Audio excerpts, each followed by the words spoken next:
He had just self-destructed, dragging a demon lord to hell with him in a blinding explosion. Talk about an epic finale. But when he opened his eyes, he found himself back in his dorm room, 10 years in the past, with no demon lord in sight. Talk about a major plot twist. And this was also the time when he constantly lived with failure and the contempt of others. Unexpectedly, he not only came back to life, but also awakened his powers earlier than expected. The real question is whether he can change the future before the first demon lord appears. Let us dive into this brand new series together. In the year 2167, on May 16th, the demon race conquered the last inch of human territory. Humanity had completely fallen. Si Chen lay heavily wounded, gasping for breath amidst a fiery backdrop. 7 years ago, several demon lords suddenly descended upon the world, including one named Lan Yue. Lan Yue sneered, mocking Si Chen as the so-called last hope of humanity, calling the entire race trash that could not even take a hit. Talk about a brutal reality check. Now, Lan Yue ordered Si Chen to fulfill his only remaining value. "Become my food," he said with a sinister grin. Classic villain flex. Lan Yue then fired a blast of energy straight at Si Chen. In that moment, Si Chen's mind flashed to his sister. No, not her too. Comrades, master, everyone he cared about, all the people closest to me, you monsters have taken their lives. He roared with pure rage. Even if it is just for them, I will take you down with me. He activated his ultimate SSS skill, Final Arc Light. Lan Yue suddenly realized he could not move. What is happening? He panicked. Si Chen began to fade away, along with fragments of his memories. Memories of his sister, his master, his parents flashed before his eyes. Mom, Dad, we'll meet again soon, he whispered. As Si Chen slowly dissolved, he regretted not being stronger. Even the demon lord began to disintegrate from the light, snarling about how this lowly race had managed to bring him down. If only I could go back and discover that demon lair earlier. If only I could stop the first demon lord from appearing. Then I would not have lost everything so early. Scene transitions to Si Chen lying in a hospital bed. Si Chen woke up, confused. I am not dead. Where is this place? He saw a sign reading 10 School Medical Department. Wait, what? Had not the world been destroyed? Where did all these people come from? It took a while for him to accept the truth. He had returned to 10 years ago, back to his university days. The system announced the gluttony power fusion was complete. He was back before everything happened. It was May 16, 2157, 10 years before the invasion. The gluttony power was fully integrated. This was 3 years before the demon lords would descend. He still had time to prepare. 3 years from now, in 2160, the first demon lord, Wrath, would descend and open the Hell Gate. It was Wrath who tore open that gateway, and because of him, all the other demon lords followed, one after another, into the human world.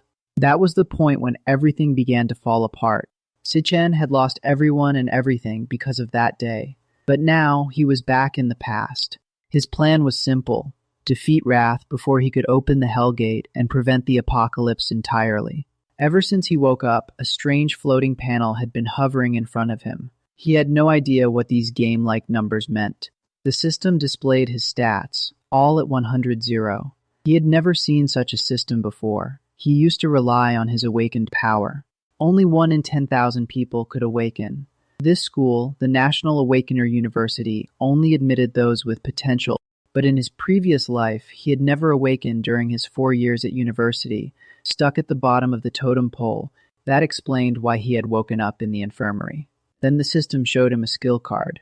Electric Assassin, with abilities like Flash and Electric Blade that boosted speed and inflicted paralysis. Wait, an Electric Assassin? Was not that his exact class from his previous life? He felt a surge of power inside him. Could it be that he had brought his old strength back with him? He decided to test it out and initiated the class switching. Just then, a knock came at the door, and his roommate Ma Long walked in. Ma Long was relieved to see him awake, but Si Chen noticed that his friend could not see the system interface. Ma Long was shocked to find that Si Chen's injuries from yesterday had completely healed, even faster than an awakener's recovery. Si Chen remembered that Ma Long, despite being an awakener, was a slacker and had died early in the demon invasion. But now he was right here, alive. Only then did Si Chen fully grasp the reality. He had really returned. Ma Long reminded him that the rank test was tomorrow, and they needed to get ready. Even though Si Chen had not awakened yet, the test was crucial for graduation, so Ma Long dragged him along. Walking through the campus, Si Chen muttered that it had been a long time since he'd seen so many living people. Ma Long found that creepy and suggested they take a detour around the field. Si Chen reflected that if he did nothing, that hopeless future would return soon. He had to take action immediately and level up. The only way to level up as an awakener was to kill monsters in the demon caves.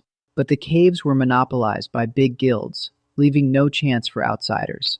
He wondered what rank his stats would get him, considering the ranking system from S to E, with most students stuck at E. He could not help but wonder what rank his stats would earn him in the government's grading system. Most students were stuck at E, and only a few lucky ones managed D. Just then, a stray ball flew straight into Ma Long's face. Talk about bad timing. A yelp escaped Ma Long, and a group of bullies immediately recognized them.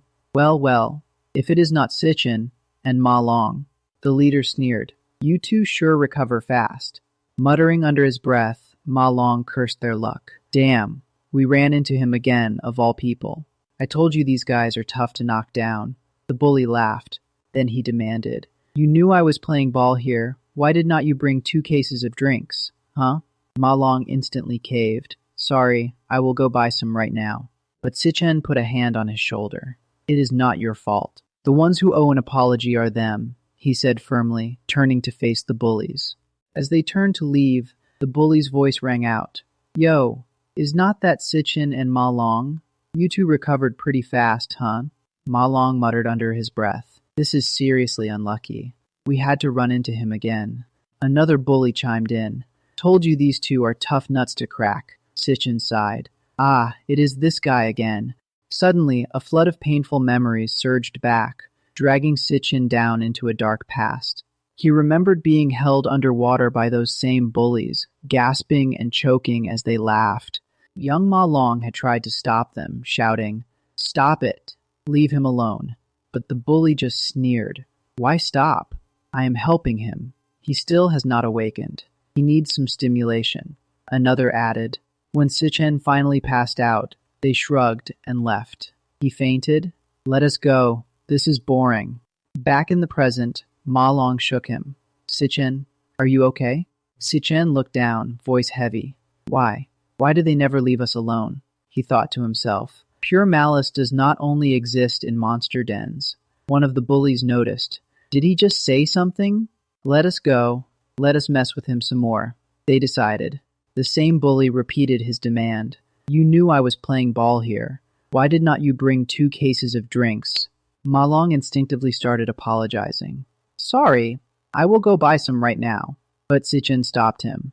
It is not your fault. Si Chen turned to face the bullies. The ones who owe an apology are them. Gong Cheng let out a scoff. Heh. Ma Long was baffled. Si Chen, what are you talking about? Si Chen calmly explained. This guy Gong Cheng only acts tough because his brother is the strongest student council president. His own abilities are nothing special. Nearby, other students whispered, Look, they are over there. Gong Cheng's going to beat them again. Ha ha. Were not they just hospitalized? They are the weakest awakened and the other not even awakened. The most useless 2 in school. Gong Cheng's patience snapped. What did you just say? Si Chen stood his ground. From now on, leave us alone. Gong Cheng growled. I think you are asking for a beating. He threw a punch, but Si Chen caught it. Talk about a satisfying block. The crowd gasped. What just happened? He blocked Gong Cheng's fist. He is not even awakened. Am I seeing things? Gong Cheng was furious. An unawakened weakling dares to challenge me. Si Chen smirked. Perfect. I will use you to test something. A system message appeared. Job switching complete. Former Si Chen, electric assassin. Now that is a big reveal. The system displayed his stats. Strength 200, speed 300, with skills like Flash God and Electric Blade. Ma Long's jaw dropped. When did you awaken? Gong Cheng roared. You forgot the taste of my killing punch. Si Chen moved like lightning, closing the distance in an instant and landing a clean hit on Gong Cheng. Talk about a speed run. The crowd went nuts. What just happened? He sent Gong Cheng flying with one punch. Students were totally baffled. Is this really Si Chen? How is this possible? Gong Cheng scrambled back up, furious. You sneaky punk! You sucker punched me. He yelled at his lackeys. Are you all just going to stand there and watch? Enraged, Gong Cheng charged, screaming, I will kill you. Si Chen caught his arm and answered with a devastating punch straight to his face. Absolute savage. The impact sent Gong Cheng crashing into the wall with a thunderous boom. Ma Long stood frozen, jaw dropped. When did he get this strong? He has become such a beast. Ma Long exclaimed, still in shock. Si Chen, calm as ever, analyzed his new powers. Just like before, I can switch to electric assassin mode anytime. Even though my system is only level 1, it is enough to handle low-rank awakened. My tier is definitely above E, but I am not sure exactly what tier yet. And there is another problem. I knocked him out, so why did not the system give me any experience points? He paused, a dark thought forming. Could it be? Ma Long panicked as Si Chen pressed an electrified blade to Gong Cheng's throat. Wait, Si Chen, what are you doing? Si Chen mused aloud. Is the way to gain experience the same as before, leaving everyone on edge? Si Chen pressed the electric blade against Gong Cheng's neck, the crackling energy a clear threat. Just then, Ling Yu, the student council vice president, stepped in, reminding everyone that school was not the place for such extreme punishment, even if Gong Cheng had it coming. She assured them that the bully would not dare bother them anymore. But Si Chen was not buying it, noting how quickly the student council rushed to protect him, though he admitted he was not about to kill the guy. He knew that without a thorough lesson, these types would just keep coming back. Gong Cheng's friends, still shaken by Si Chen's terrifying expression, decided it was best to avoid him from now on, questioning if that was even the same Si Chen. They muttered about how Si Chen and Ma Long were supposed to be the weakest and poorest in the school. Si Chen overheard and repeated weakest and poorest, with a dark smirk.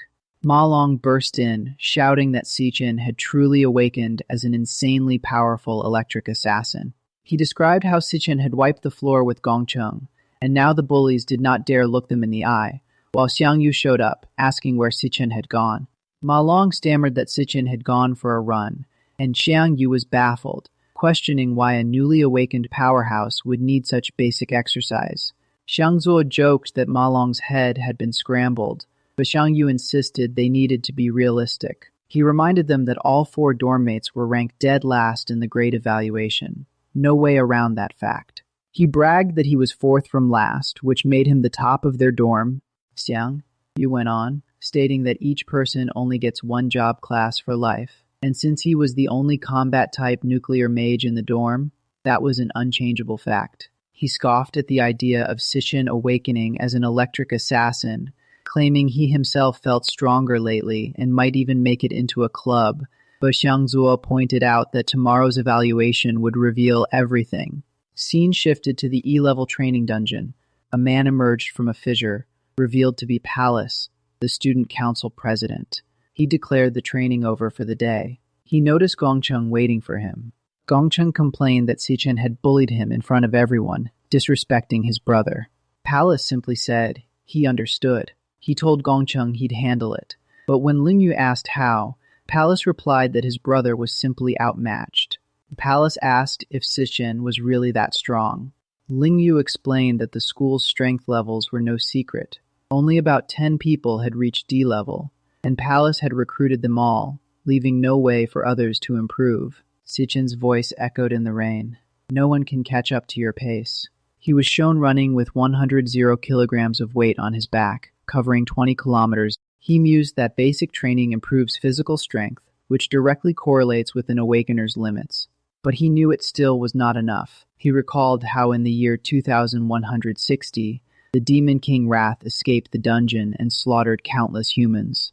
His mind flashed to the future where his sister had been killed by Palace, a memory that fueled his resolve. He remembered that Wrath had opened the gates of hell, allowing other demon kings to descend. So his first goal was to kill Wrath the source of all destruction. He had 3 years before Wrath's arrival, and he needed to grow faster than the Demon King. His phone buzzed, showing a call from his sister Si Chen. He answered, hearing her cheerful voice as she explained her phone had died during a competition. She said she'd just returned to the dorm to charge it. She excitedly shared that if she won the award, they could pay off their rent. Si Chen was deeply moved hearing her voice again after being reborn, and she asked why he was quiet and if it was raining. He thought to himself that he would give everything, even fall into endless hell, to protect this moment. He simply said he had not heard her voice in too long. She was confused, saying they'd just talked 2 days ago, and she'd see him after the competition. Si Chen resolved to train harder, adding 3 more laps, determined to become strong enough to protect everything. Back in the dorm, 8 hours after his return to this timeline, he was getting used to his new body. Under the shower, he felt his body adapt. Though his physical strength was still low, he was younger now, and he needed to think about the key issue. To level up, he needed to enter the dungeons, but they were monopolized by guilds. Most people had no chance to upgrade, so he pondered how to get to monsters and about the gluttony power. What exactly was it? He drifted off to sleep. A system started loading, and soon it was ready. The gluttony system activated, pulling him in. He suddenly woke up falling, but landed safely. A strange scene appeared before him. He wondered where he was and if he was dreaming. Si Chen's eyes locked onto a towering spire rising in the distance, its silhouette ominous against the strange sky. Suddenly, a horde of grotesque monsters erupted from the ground, their skull-like faces twisted in agony as they surged toward him. The system flashed a loading bar, switching his class to Electric Assassin, while he wondered if he was deep inside a demon lair. The transformation complete, he stood ready as Si Chen the Electric Assassin, still clueless about his surroundings. But there was no time to figure things out. He had to deal with the immediate threat first. A thunderous explosion echoed as the beasts lunged at him, but he met them head-on.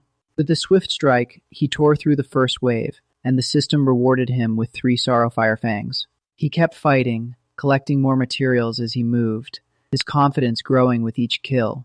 These E-grade monsters were absolutely no challenge for him. He was steamrolling them like it was nothing. The whole experience felt incredibly real, and the flood of experience points proved this was no dream. He leveled up, his status screen updating with a satisfying level up. Notification for his Electric Assassin class. The best part? He could actually grind levels here, and that meant serious power growth. Every stat jumped by 5 points, making him significantly stronger in just moments. He finally realized he had stumbled into a solo farming dungeon, a place where he could level up without anyone interfering. But then a new threat emerged, the King of Sorrow, an E-ranked boss that charged straight at him. Determined to make the most of this opportunity, Si Chen decided to use this place as his personal training ground. Another level up followed, his Electric Assassin class climbing even higher. Victory came fast, and the rewards were sweet. 18 Sorrow Fangs and a Sorrow Crystal, with the boss giving way more experience than regular mobs. In just a short time, he had jumped 2 whole levels, and the system confirmed he was now level 3. New prompt appeared, Devour. He blinked in confusion, wondering what that meant. Then it clicked, the power of gluttony. He reached out toward a monster, and something incredible happened. His hand extended, and the monster was sucked into his palm, disappearing in a flash of light. The devouring finished, and the remains of the Sorrow King were gone, absorbed into a card. The monster had been turned into a card. He stared at the system info showing the frost body, ability, and stats. He realized he could kill and devour enemies, turning them into new professions for himself. This was no ordinary power. This was the very ability of the Demon King Lan Yue. He had somehow stolen the Demon King's gluttony power and made it his own. Now, he held the power that once belonged to the Demon King, and it was his to command. In this world, professions were supposed to be fixed from birth, and everyone only got one. But now, he had 2 distinct professions at the same time, and if he could keep devouring more monsters, he could potentially have an unlimited number of classes. The thought was mind-blowing. He could become a one-man army with endless professions. But why was he the one chosen to receive this incredible power? And what was the deal with that massive tower behind him? A crushing pressure suddenly descended, making his entire body freeze. Something powerful was nearby. A stranger stepped out of the shadows and spoke, saying he had been waiting for Si Chen for a very long time.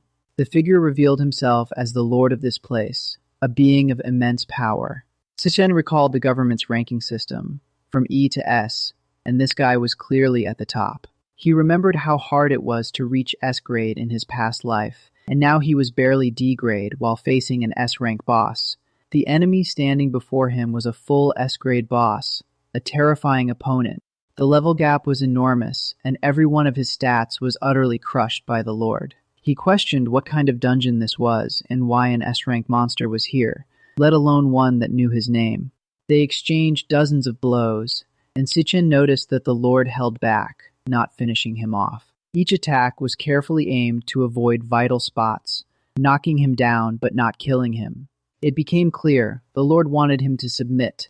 The Lord offered a choice: stay and guard the tower with him, calling it a rare opportunity. But Si Chen refused outright, vowing never to stay in this hellish place. An angry roar echoed as a massive sword slash came straight at him.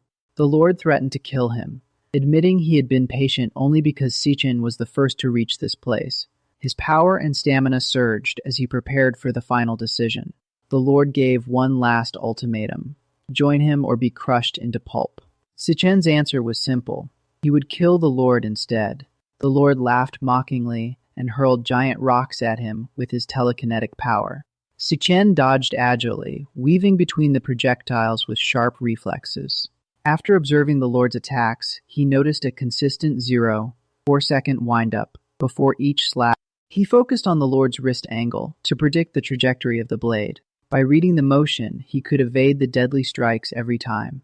Even better, after each swing, there was a 0.2-second recovery window, a perfect opening. Aiming for that tiny gap, he lunged forward to pierce the Lord's heart in one decisive move. His electric blade skill paralyzed the Lord, buying him a few precious seconds of control. Activating Flash Step, he infused his body with lightning, boosting his speed tenfold to create distance. He scanned the area and spotted the only light source, using those seconds to sprint toward it as an escape route. But the light vanished. It was an illusion. The Lord revealed that there was no exit. This was not even a dungeon. The Lord admitted admiration for Si Chen's ability to find weaknesses even under despair. He transformed into his true form, the hellish Rakshasa, a terrifying rank warrior, and praised Si Chen as one who could bring hope. Staring at that form, Si Chen remembered seeing the demon king Lan Yue wield the same kind of power. He remembered that appearance from his last battle with the demon lord Lin Yue in his previous life. During that fight, Lin Yue had switched through several powerful classes, and one of them, he clearly recalled, had looked exactly like this. It was that very form. That meant Lin Yue had been consumed by the gluttony power, and now that same power had fused into his own body. Could it be that this place was inside his own body? Not only was he tough to crack, but his mind was sharp too. He truly deserved everything here, said Hell Rakshasa. Everything here? Si Chen repeated. Hell Rakshasa held out a key. The key of time, the only key to open the demon tower. He explained that Lin Yue had devoured countless vicious demons, and the most powerful among them were all sealed inside this tower behind them. Devour them and grow stronger. Hell Rakshasa urged. Let their power become yours. The system confirmed that Si Chen had obtained the key of time. Si Chen hesitated and asked why Hell Rakshasa was doing all this, why he was helping him. Hell Rakshasa replied that even among demons, there was good and evil. The demon lords had slaughtered his entire clan for their own selfish gain. He had been waiting for a chance to take revenge, and finally, it had come. That guy was right, he continued. You are the only hope, the only one who can succeed. Si Chen demanded to know who that guy was. The answers are all inside that demon tower. Go find them yourself, Hell Rakshasa declared. Take my power, he added, and go take your revenge. Take your power? Si Chen was taken aback. From now on, you must get stronger. Open the demon tower and consume everything inside, Hell Rakshasa insisted. The demons inside will not show you mercy like I have. They are the most cunning and evil beings in the world, but you must endure it all and overcome everything. You must stand at the top of the world, and in the end, Devour every last demon lord. Only someone like that, Hell Rakshasa said, was worthy of having his power. The system showed that the power was being absorbed. Loading. Si Chen's level jumped to 10 as the system announced his increase in power. Victory was achieved, and he received 2 Rakshasa Hellbones as a reward. Understood, Si Chen said. I will carry your will with me. The absorption completed. I will make them pay blood for blood, he declared. The system listed his new abilities. 100 Bones, Return to Ruins, which absorbs strength from nearby corpses, and Triple Phase Calamity, which manipulates gravity in light, heavy, and super heavy forms. Morning came, and a voice rang out, urging everyone to wake up quickly. Xiangzuo hurried them, saying they needed to wear their school uniforms and not be late. Si Chen wondered if he was back in the dormitory. His wounds had healed completely. He questioned whether everything before had been a dream, but his system, displaying his attributes, showed his power had risen to 150, and his elemental force also at 150. The system seemed to prove it had all been real, and the loot from the dream had come with him. He had reached level 10 overnight. What grade did that correspond to? Jiang, you called out to Si Chen. He teased that someone had been spreading word that Si Chen had gotten strong, even threatening his position as the strongest in the dorm. Let us go. The grade assessment is about to start. Let me see what you've got. Jiang, you said. He boasted that their dorm all seemed to be E grade, but each grade had 3 tiers. They were E lower tier, while he was E middle tier, meaning he could take on 10 of them. Xiang Yu explained that the difference between tiers was huge, and that the current highest grade among enrolled students was. He then dismissed them, saying he could beat 10 of their kind easily. Ma Long chimed in, saying maybe Xiang Yu's grade had increased over the past 2 years. He then told Si Chen to go all out and aim for D grade to shock him. Si Chen mused. D grade, huh? Everyone had arrived early for the National Awakening University grade test ceremony. They saw some thugs. Jiang, you recognized them as Gong Cheng's lackeys, and suggested they keep their distance. But the thugs looked their way, startling Xiang Yu. To his surprise, the thugs greeted Si Chen respectfully, calling him Brother Si Chen. Xiang Yu was stunned. Why were they so respectful? Ma Long smirked, and Xiang Yu wondered if Ma Long had been telling the truth. A new character appeared, Qiang Di, a student council cadre. He mentioned that he heard someone had a conflict with Gong Cheng yesterday, and reminded them that Gong Cheng was the brother of the esteemed student council president, Gong Ting. Xiang Yu panicked, recognizing Qiang Di as the president's lackey and a D-grade powerhouse. He and Ma Long wondered why Qiang Di was involved with Si Chen, but the atmosphere felt off. Qiang Di claimed to have a keen sense of smell for true strength. Yet on you, he said, all I smell is the stench of a lifetime spent at the bottom. Are you a dog? What did you say? Qiang Di, stop. I have looked into the situation, and it is Gong Cheng's fault first. Making mistakes means paying the price. Yes, President. With that, Gong Ting and Qiang Di prepared to leave for the grade assessment. Attention everyone, the grade assessment will begin shortly. We'll test in order of student ID. Please come up when your name is called. Let us go. We need to get ready for the assessment. Qiang Di followed, thinking to himself that Si Chen did not seem like a threat. 2 figures watched from above. One asked, "What brings you here today?" "Found someone interesting." "This assessment might be quite amusing," Ling Yu replied. An hour later, the next test taker was called, Xiangzuo. The crowd cheered him on. "Go for it, Xiangzuo. Let me see my true strength," he thought. The grade assessment was conducted in a special magic dungeon, where testers entered alone. Inside the dungeon was a magic heart that absorbed energy. Awakeners had to unleash all their power in front of the magic heart. The magic heart then transmitted the sensed energy through cables to an external device, buzzing softly. The energy was displayed on a screen in data form. More buzzing followed. E-grade mid-tier, recorded. But another data point was still pending. Here it comes. Now for the real highlight. Besides the current grade, the device also measured potential, which indicated the highest grade the profession could reach in the future. Test complete. Current grade, E mid-tier. Highest potential, C. Xiangzuo sighed, realizing his grade had not improved in 2 years. He had hoped to reach D grade. The next test taker was called. Ma Long tried to comfort Xiangzuo, saying they were even worse.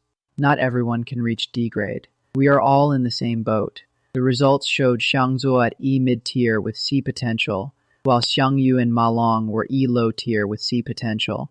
Ma Long doubted any D grade would appear this year. Test complete. Current grade, 0 low-tier. Highest potential, B. The first D grade of the year appeared. The crowd buzzed with excitement. Sometime later, another test result. D grade low-tier with a potential. That is the 8th D grade already, Ma Long noted. The hosts discussed how many D grade talents had emerged this year. All low-tier but impressive for students without real combat experience.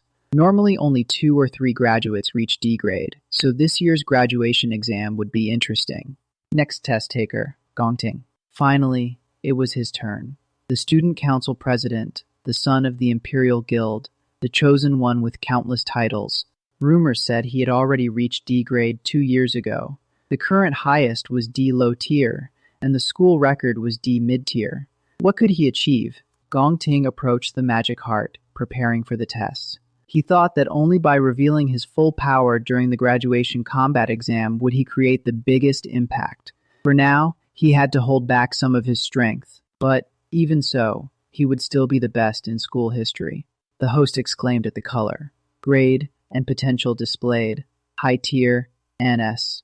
D grade, high tier, and S level top potential? The students below were shocked, exclaiming WTF. The first in school history. Long live the president. Our school produced an S-level potential? Ma Long was envious. We are witnessing history. The results were confirmed. D high tier and S potential. Should we report directly to the higher-ups? Of course. An S-level awakened was a rare treasure worldwide, worth national attention and protection, and he was the prince of the Imperial Guild. This would be headline news. Gong Cheng's test results. Grade D, high tier, potential S. Another figure watching from above remarked that this year's test was full of talent. Yuan Long, the president of the National Awakened University, guessed that Ling Yu already knew Gong Cheng was S-level, which was why she came to watch. Ling Yu denied it. I did not come for him, she said. I am more looking forward to his performance. Next test taker, Si Chen. Changdi yelled at Si Chen to bring glory to their dorm, warning him not to end up with E-grade lower tier. He mocked that the whole dorm would be a joke with 4 E-grades, calling them weaklings. Test results came in. Xiangzuo at A-mid, Xiangyu and Ma Long at T-low. Changdi sneered that they would only embarrass themselves in the graduation practical exam. Ma Long shot back. Just you wait. He insisted that Si Chen would show them something. Xiangzuo quietly wondered if Si Chen could really pull it off. Si Chen stepped forward for the heart test, his expression intense. Si Chen explained that the best path for awakened ones was to join top guilds, and the only chance to prove themselves was the graduation practical exam. He added that teams of up to 10 could be formed freely for the exam. The top team would be directly recruited by the Empire Guild, the most prestigious in the nation, but the test had another crucial purpose. Si Chen continued. Changdi introduced Yanlin, a D-grade lower, boasting that their team now had all 9 D grades plus the leader's brother, Gong Cheng. They were set to be first in the exam. Si Chen thought to himself that the real point was selecting teammates, which would inevitably create the strongest team. Changdi declared the MVP would be the leader, but Si Chen pondered that there would also be the weakest team. Si Chen mused that the strong always band together while the weak are pushed out. Meanwhile, Ma Long wondered how long Si Chen had been in there. Ma Long grumbled that there was no sound at all. Other students joked that Si Chen was probably too weak to register a grade. They said the test was basically over. Changdi dismissed the remaining test takers as garbage and suggested going to karaoke since their team was ready. Gong Cheng nodded and told them to gather the team and go. Suddenly, the display for Si Chen lit up. Name, Si Chen. Grade, upper.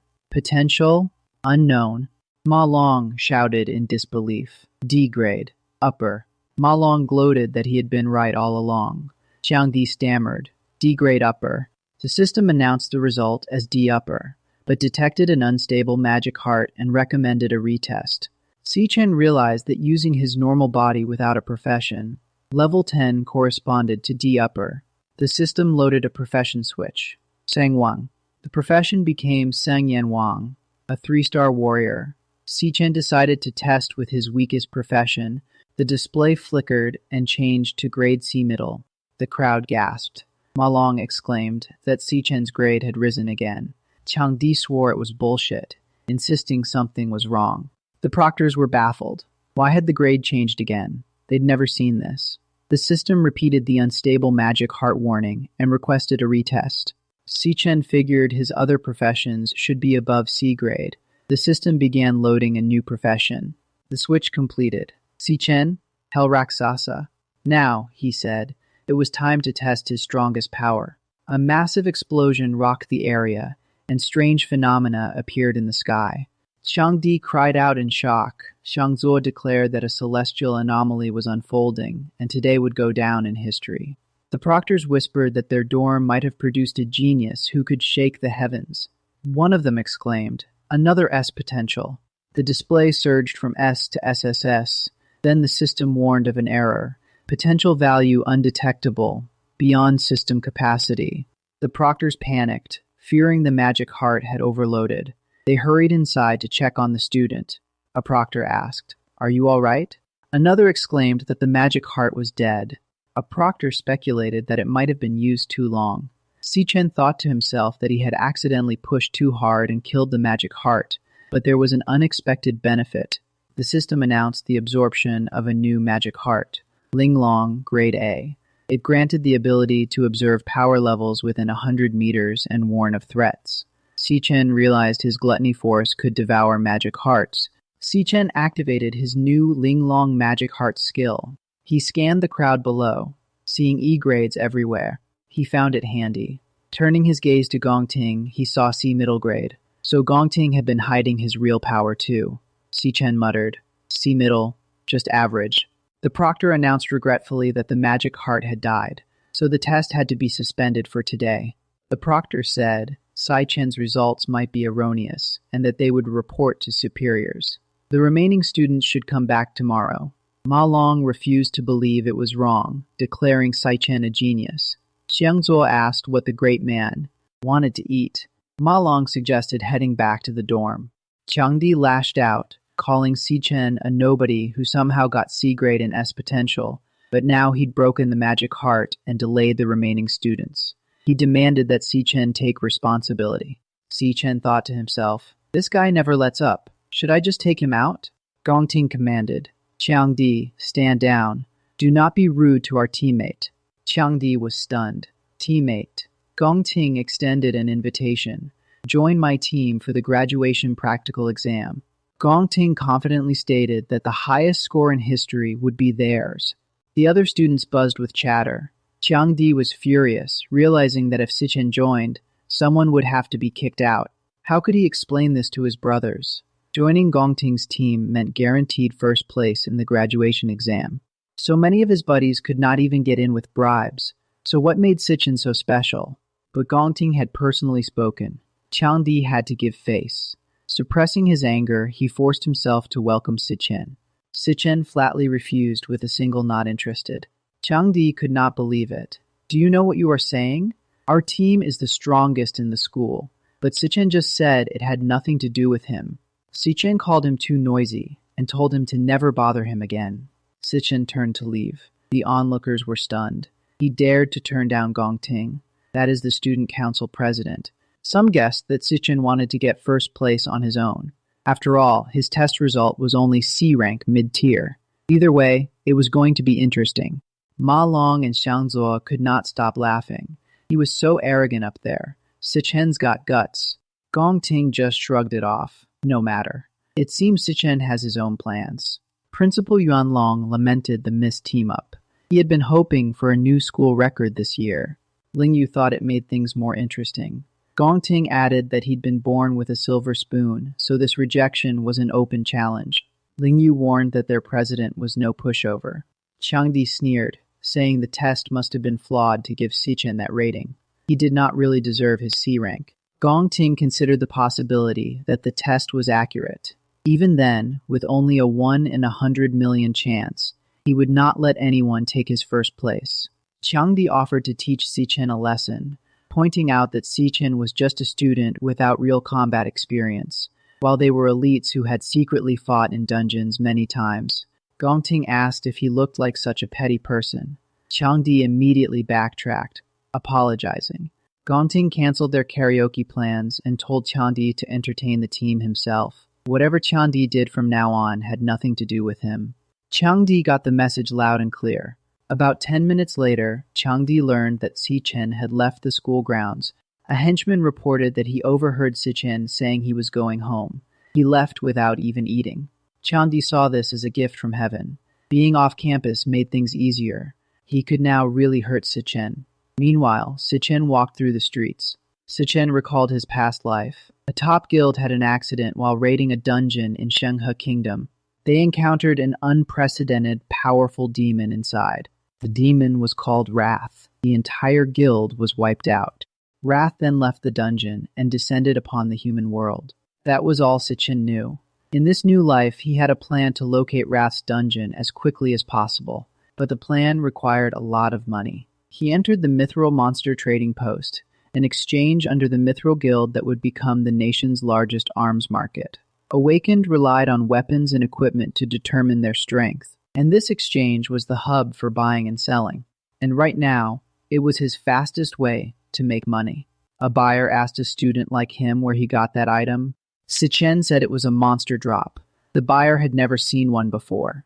A pink-haired girl recognized it as a Fang of the Blazing Mourner, a drop from an E-rank cloud-type beast. She explained that it could be made into an E-rank cloud staff or ground into powder. The appraiser cut her off, saying E-rank items were not worth discussing. The appraiser boasted that their exchange was for VIPs, and he only dealt with D-rank items and above. It was normal for him not to recognize such a low-level item. Inside, the appraiser grumbled about the lack of high-end clients and his stalled promotion. He decided to dump this job on the newbie, Xiaoli. He told Xiaoli to handle the rest, pretending to believe in her. Xiaoli paid Si Chen and asked if he needed anything else. Si Chen counted the money, 18,000 for the Fang. That should cover the rent for now. He then produced another item. He asked Xiaoli to appraise this too. Xiaoli gasped at the magnificent greatsword. She had never seen such a thing. She guessed it was at least B rank, maybe even A rank. The appraiser scoffed at the idea of an A rank weapon. They cost nearly $1 million, and he had never handled one in all his years. A newcomer agreed, saying it was not B or A. The shopkeeper revealed that it was actually an S-rank weapon from the Abyss. The staff were stunned. The shopkeeper welcomed Si Chen as an honored guest. He invited Si Chen to the VIP room and told him to ask for anything. Si Chen thought to himself, "Finally, you showed up." This was Qingzhi, the owner of the Mithril Guild. Qingzhi asked Si Chen what he planned to do with the equipment. Si Chen named his price, 1 million. Qingzhi was taken aback. He pointed out that A-grade equipment typically sold for millions, and this S-grade weapon was worth tens of millions, if not more, with buyers clamoring for it. Si Chen explained he wanted to use the S-grade weapon as collateral for a 1 million loan, to be repaid in full within a month. Qingzhi thought to himself, only a college student could come up with such a scheme. Qingzhi speculated that Si Chen intended to keep the weapon for his own use. He marveled at the young man's composure and prized possession, wondering if he was a runaway heir or a hidden prodigy. One thing was certain. Si Chen was no ordinary student. Si Chen promised to repay the loan in 1 month and would add 10% interest on top. Qingzhi sent his assistant Xiaoli out of the room and leaned in. "If I am not mistaken," he began, "you attend the National Awakened University, and you are a senior about to graduate," Qingzhi said. He continued, explaining that the annual graduation combat exam was scheduled exactly 1 month from now, and the prize for first place was exactly 1 million, matching Si Chen's loan repayment perfectly. "I will venture a guess," Qingzhi said. "You are confident you'll take first place, are not you?" Qingzhi reasoned that if Si Chen could wait a month for the prize, he would not be mortgaging his weapon now. He must be in urgent need of the money, and this was his last resort. Qingzhi made a counteroffer. He would give Si Chen 1.5 million in cash immediately, with 0 interest for 1 month. "Consider it a gesture of friendship," Qingji said, extending his hand. You can trust me to keep everything confidential, Qingji assured him. But if you have future deals, please consider our exchange first. I will give you the best rates. Si Chen was impressed. From just a few hints, Qingji had figured out his situation and motives. Instead of exploiting his urgency, he had offered better terms to build a long-term partnership. No wonder, Si Chen thought, that in the future, Qingji would turn the Mithril Exchange into the world's leading trading hub. Si Chen knew he could not defeat the Zai himself. He needed to find trustworthy allies. The handshake sealed their agreement. The magic contract is complete. The money is in your account, Qingji announced, and a notification chimed. By the way, Qingji added, you've mortgaged your best weapon. What will you use for the exam? I can lend you some equipment if you need. Qingji mentioned they had plenty of B and even A-grade gear, but Si Chen politely declined. No need, he said. I have another weapon just like that one, Si Chen said calmly. Qingji's eyes widened in disbelief. What the? He exclaimed. Qingji quickly composed himself and said, Truly, heroes come from the young. Please take care, honored guest. He watched Si Chen leave. Thanks to Xiao Li for keeping this guest, Qingji said to himself. I will promote him to supervisor right away. Just as he was leaving, Si Chen turned back. Oh, by the way, I want to buy something.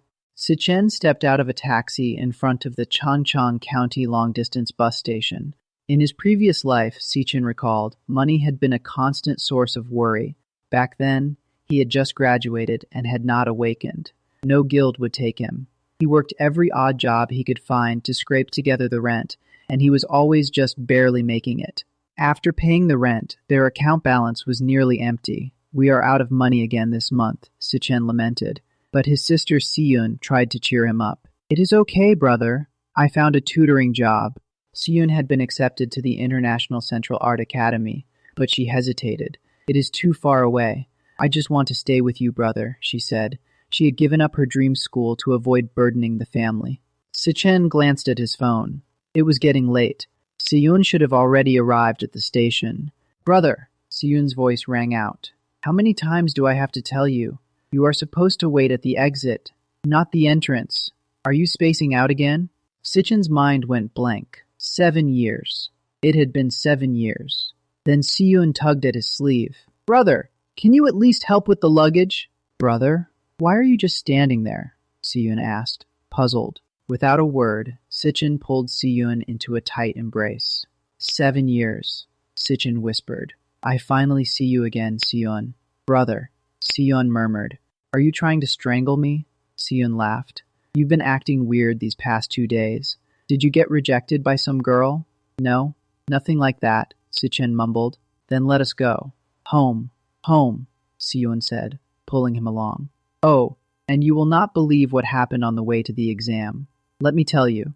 Si-yun said, let me help you. Si Chen nodded, but in his mind he vowed, I will never let you suffer again. Meanwhile, a group of strangers gathered on a street. This is the road Si Chen has to take to get home, one of them said. Ambush him, ordered a man named Jiang Flute. The moment he shows his face, jump him. I will make him pay for challenging me, Jiang Flute growled. A subordinate nervously asked Jiang Flute if they might hurt Si Chen too badly since so many of them had shown up. Jiang Flute growled that he had only planned to teach the kid a lesson, but Si Chen's attitude had pissed him off. He sneered about a lowly E-class brat daring to cross him. He ordered his men to beat Si Chen to a pulp, vowing to make sure he could not take the graduation exam in 2 weeks. Calling himself the top cloud assassin in the entire school, Jiang Flute promised that Si Chen would regret showing off. Meanwhile, Si Chen's sister, Si-yin, asked if he was acting strange because of the pressure from the graduation exams. She teased that he was not the type to be troubled by feelings, being such a straightforward guy. But she encouraged him anyway, reminding him that he always told her life was long and opportunities would come. She started humming a song as they walked, trying to remember the lyrics. Si Chen thought to himself how perceptive his sister was to notice something different about him right away. She still had no idea he had awakened, and probably thought they were still living the same struggling life as before. He insisted he was fine, but Si-yun smirked, wondering if it was just male pride talk. She quoted a book saying that men start building walls around themselves as they get older, teasing that her brother must be aging. One of Jiang Flute's men noticed Si Chen was not alone, but Jiang Flute smirked, saying that was even better since the alley had no cameras. Si Chen sensed the student council members nearby, recognizing their presence. He muttered that they actually dared to come after him here. Turning to his sister, he offered to share a song he'd been listening to on repeat, saying she should listen too. Si-yun blinked in surprise, asking when her brother had gotten into music. She agreed, saying music could convey a person's feelings. She smiled and said she'd love to understand her big brother better. Jiang Flute and his men advanced towards Si Chen. The students rushed at Si Chen all at once. Si Chen thought back to the year 2160 in his previous life, when he lost his last family member, and how he was reborn in 2167, finally seeing his sister again. This was his first family reunion in 7 years. He roared in fury, demanding to know how they dared to destroy it, and kicked one of his attackers flying. With a thunderous punch, Si Chen took a fighting stance. He used his speed to dash from one enemy to the next, landing blows on each. Another thug charged at him. Si Chen grabbed his arm and broke it, making the man cry out in pain. He followed up with another punch to the same man's face. Jiang Flute stared in disbelief, cursing and wondering what was going on with this kid. He could not understand how Si Chen could be so strong. Si Chen punched through the remaining thugs and closed in on Jiang Flute. Jiang Flute insisted he was a top-tier cloud assassin and screamed at Si Chen. He could not believe he was losing. Si Chen rained punch after punch into Jiang Flute's face. Jiang Flute was sent crashing into the wall and collapsed, motionless. Si Chen stood over him and said coldly that he had already told him not to bother him. He asked if the man could not understand human language. Jiang Flute lay there, his ribs shattered and legs numb, realizing in horror that Si Chen's test results were no joke. The kid was definitely above D grade. Si Chen pressed a blade close and snarled, telling him to shut up, or he'd be dead. Talk about a menace. One look at those cold eyes, and Jiang Flute knew he was not bluffing. This guy would actually kill him. He could not wrap his head around how a student gave off such a terrifying killing intent. Before he could even wonder what Si Chen had been through, Si Chen snapped that every word from now on was to be remembered. Si Chen made it crystal clear. He did not care if they rotted away, but they'd better stay out of his way, and especially away from his sister. He warned that if anyone so much as appeared in his sister's sightline, they'd disappear for good. The message was final. Understand. Jiang Flute could only nod weakly, too broken to argue. He collapsed onto the ground, a battered mess under the shadows. Back home, a song played about migratory birds, and Si-yun felt a sudden pang of loneliness. She scolded herself for almost crying over a song, insisting she was not that lonely since she was always with her brother. Feeling embarrassed, she whined that her brother was being totally annoying with this trick. But Si Chen smiled and held out a gift box for her. Her eyes went wide. It was a magical holographic drawing pen, the latest top-tier model. She gasped at the price, asking where he'd gotten the cash. Si Chen's thoughts drifted to his past life, where he'd failed to protect her. While she hesitated, trying to return the expensive gift, he silently vowed that this time around, he would protect everything, including her dreams. Determined, he promised to shield her from all harm, even as the other students lay beaten behind the trash, waiting for an ambulance. Later at home, Si-yun was thrilled, drawing holograms with the pen and finding it incredibly fun. Si Chen happily slurped her fried egg noodles, saying they were the best. But Si-yun worried about spending, only to learn he'd already paid the whole year's rent, leaving her stunned. He awkwardly explained he'd started a small business with a friend and made some money, laughing it off. She saw right through his terrible lying and accused him of keeping secrets. Yet she admitted it had been a long time since she'd seen him smile so genuinely. She told him not to push himself too hard, and he simply nodded. At the palace informed everyone that Jiang Flute was seriously injured, with 60% of his bones shattered. Even the best healers could not fix him within a month.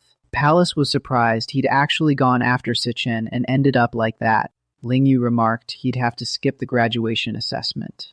Palace shrugged it off, saying his team just lost an incompetent burden. Gong Cheng, the employment office director, muttered about it being Si Chen again. He confirmed the internal test results showed Si Chen was C grade, higher than anyone else in the school. He told Palace that Si Chen was the only one with a higher grade than him. Gong Cheng warned that the vice chairman was coming to watch Palace's performance, so no one was allowed to steal the spotlight. He offered to let his niece fill the vacant spot in the court team if necessary. Palace told him not to worry. Privately, Palace wondered whether they really thought he'd used his full power in the test. He promised that during the practical exam, he'd show everyone who was truly strongest. He declared with confidence that he'd prove he was number one. Late that night in the male dorm, Si Chen reviewed his progress. He'd completed a 100 0-kilometer weighted run, solved the money problem, and felt everything was on track for his plan after graduation. Next up, win the million scholarship at the graduation assessment to pay off his loan to Qingji. He needed to keep that contract since he'd need Qingji's help later. With less than a month left, he aimed to level up as much as possible. He got ready to push his limits. The system booted up, and the Gluttony System was now online. Si Chen approached the towering gate of the magic tower, its red light casting an eerie glow. He recalled that even his weakest class, Sorrow Flame King, tested at C grade. But his strongest class, Hell Asura, had overloaded the system, its potential undetectable. Though it was S grade, he could not fully harness it yet, and the other two classes remained unknown. He pulled out the SSS grade time gap key, the only key to the tower. As he unlocked the gate, he wondered what the tower held for him. Time to test it. Stepping through, he was utterly stunned by the sight before him. The scene switches to a new realm called the Falling Star Wasteland.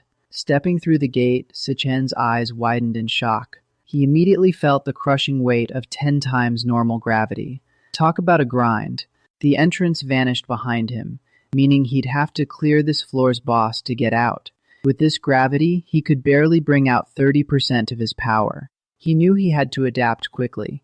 Suddenly, a spectral lion materialized before him, displaying its B-rank warrior class. As Si Chen struggled to stand under the immense gravity, the system notified him of a class swap. He switched to his electric assassin class, boosting his speed and agility. "So you are the enemy on this floor," he muttered, eyeing the beast. The lion lunged at him with incredible speed. Si Chen dodged nimbly, but his body felt heavy. "I need to end this fast," he thought. He struck with his electric blade, but the attack missed the weak spot. "Missed," he cursed. The high gravity was severely hampering his speed and accuracy, and the lion pinned him down. His assassin class was losing its edge, while the beast seemed completely at ease. What kind of monster was this hell tower throwing at him? He barely blocked its bite. Time to switch to the Hell Rakshasa class. The system confirmed the swap, boosting his strength and endurance. He threw a powerful punch, sending the lion crashing into the ground. Combining the already heavy gravity, he stacked his own gravitational force, amplifying his strike. In this high-gravity environment, his punch carried 60 times the normal force. That is what we call a one-hit flex. He landed a direct hit on the lion, still pinned to the ground. "You will not stop me," he roared, activating his super-heavy mode. Finally, the lion was defeated. Si Chen gasped for breath as the system rewarded him with a phantom lion bone. He gained 12, 0 experience and leveled up, his stats increasing. Si Chen examined the class cards, noting that more stars meant higher multipliers. The Hell Rakshasa had more stars, so it was overall stronger than the Electric Assassin, but he'd still gone all out against a B-rank monster. It seemed both his current classes were stuck below B rank. He wondered why the system did not show a Devourer option after killing this monster, and the door to the next floor did not appear. Could it be? He wondered. Suddenly, a black hole materialized behind him, with a low hum. From within the black hole, countless eyes stared at him. Is the real Lord not even here yet? He realized a pack of lions leaped out from the void. He'd just exhausted himself, killing what turned out to be a mere minion. Oof. The lions swarmed him, biting and tearing. In that moment, he understood the Hell Rakshasa's warning. Once you open the door, endless pain awaits. But I must endure. I must overcome. He gritted, bloodied. Then he woke up, gasping for air. It was all a dream. Every tear, every fracture felt agonizingly real. There are no shortcuts to power, he reflected. This lonely, hellish path has just begun. The scene shifted to the National Awakened University's auditorium, where the 2,157 graduation exam team formation ceremony was underway. Students buzzed with rumors that high-ranking guild members would be watching this year. No wonder they changed the rules this year, one student said. Each team needed at least 5 members, with one at E-rank upper grade.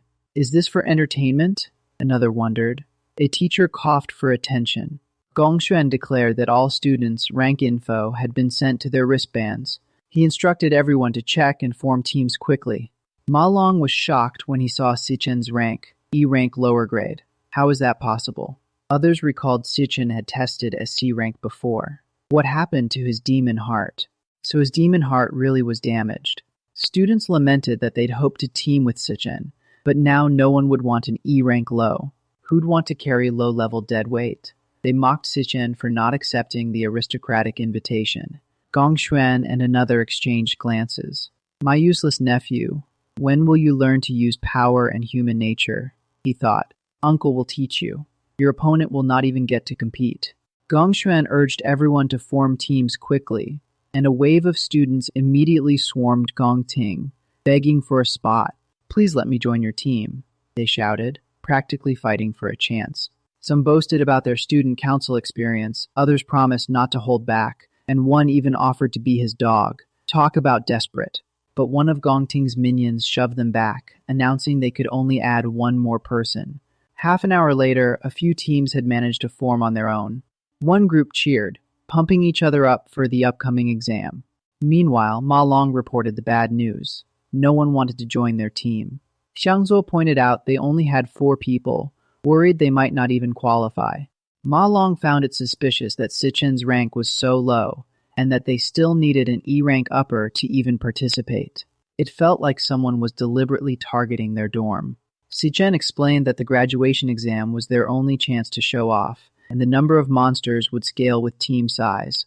He added that more members did not guarantee a higher score, so nobody wanted to team up with low-ranking students. Ma Long realized the 3 lowest E-rank lowers were all in their dorm. A student approached Jiang Zuo, offering him a spot and mocking his dorm mates as trash. Si Chen thought they might be completely abandoned and lose their qualification, but Xiang Zuo refused, saying they had promised to team up together. The other students scoffed, saying they only wanted him to fill numbers, but Xiang Zuo shot back, "Do not look down on people." Ma Long panicked as nearly everyone had formed teams, and they were still one person short. Silently, Si Chen glanced over at Gong Xuan, who was checking levels. He noticed Gong Xuan was C-rank mid, and realized he was from the same Gong family as Gong Ting. Si Chen figured the rule change was meant to sabotage him, but he was determined to participate no matter what. As the system loaded a job change, Si Chen muttered that if they were so blatant, he would not hold back. The job change completed, and he decided there was no need to be polite anymore. Si Chen mentioned that proving strength was not limited to tests, and Ma Long nervously asked what he was planning. Si Chen brought up the school tradition of 1v1 challenges anywhere, and the crowd started murmuring. He explained that while challenging was provocative, it was the most direct way to show real power, and while many would refuse, Gong Ting would not. Si Chen confidently stated that Gong Ting would accept the challenge. A close-up showed Si Chen's determined expression. He reasoned that if he could defeat Gong Ting, strong players would want to join his team. Suddenly, Ling Yu appeared and asked if his team still needed members. She claimed she had reached D rank in middle school and would not drag them down. Xiang Yu and Ma Long were stunned. How did Si Chen end up with Ling Yu? Gong Xuan's minion was confused, and Gong Xuan himself looked shocked. The students gossiped about Ling Yu being a transfer student from Shena Kingdom, a mysterious genius. Gong Xuan protested that as a transfer student she was not eligible, and that she had not even taken a rank test. He demanded proof of her current rank, claiming her participation was against the rules. Principal Yuanlong suddenly appeared, agreeing with Gong Xuan, and Ma Long yelped in surprise. Even Gong Xuan was surprised the principal showed up. The principal asked Ling Yu why she, a temporary exchange student, wanted to join the commotion. Si Chen wondered how the principal, a warrior, could teleport. The principal argued that Ling Yu's participation would break fairness, and Ling Yu feigned disappointment. Si Chen used a skill to scan both the principal and Ling Yu's levels, but he could not read either of their ranks.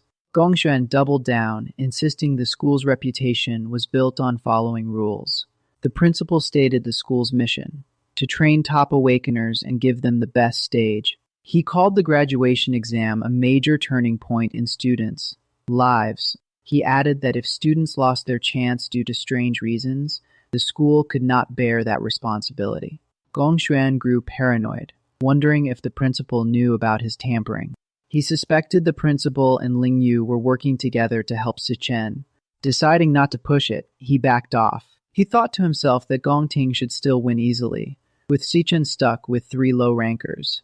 Publicly, Gong Cheng admitted an oversight in the team formation rules.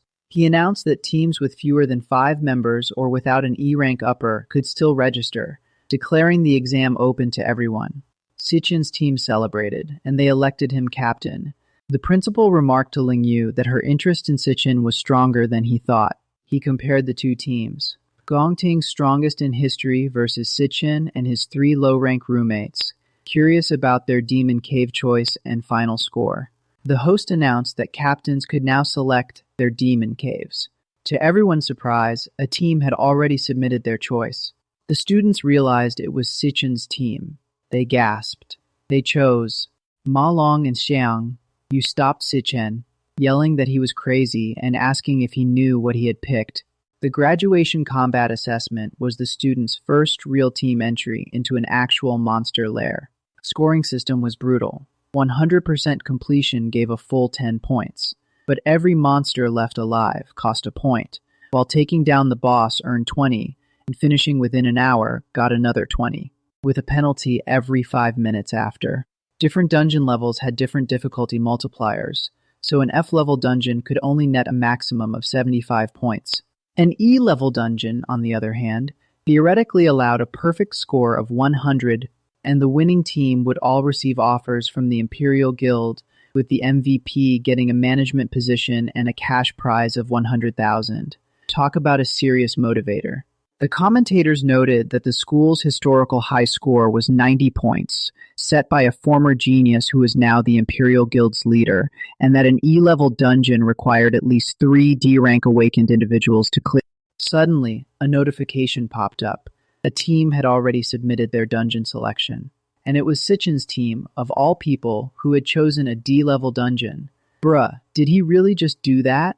The system confirmed. Si Chen's team had selected a D-level lair, pending teammate confirmation. The commentators lost it, yelling that no graduate had ever cleared a D-level dungeon and questioning if Si Chen had lost his mind. Xiangzuo sat on the ground, panicking and muttering that he could not believe he was stuck with such a crazy teammate. A notification popped up for the team members, asking if they agreed to join the D-level mission, with Xiangzuo already wondering if it was too late to back out.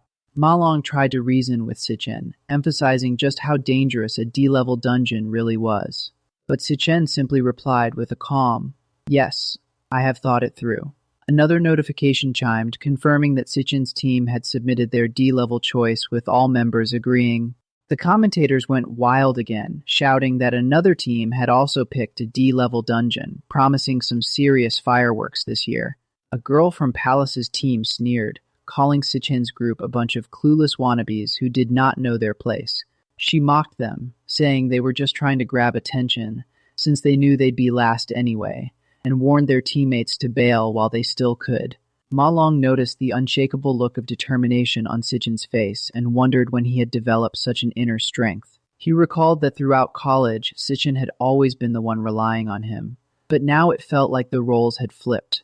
Still, Ma Long clicked agree, deciding that after 4 years together, he would see this through to the end.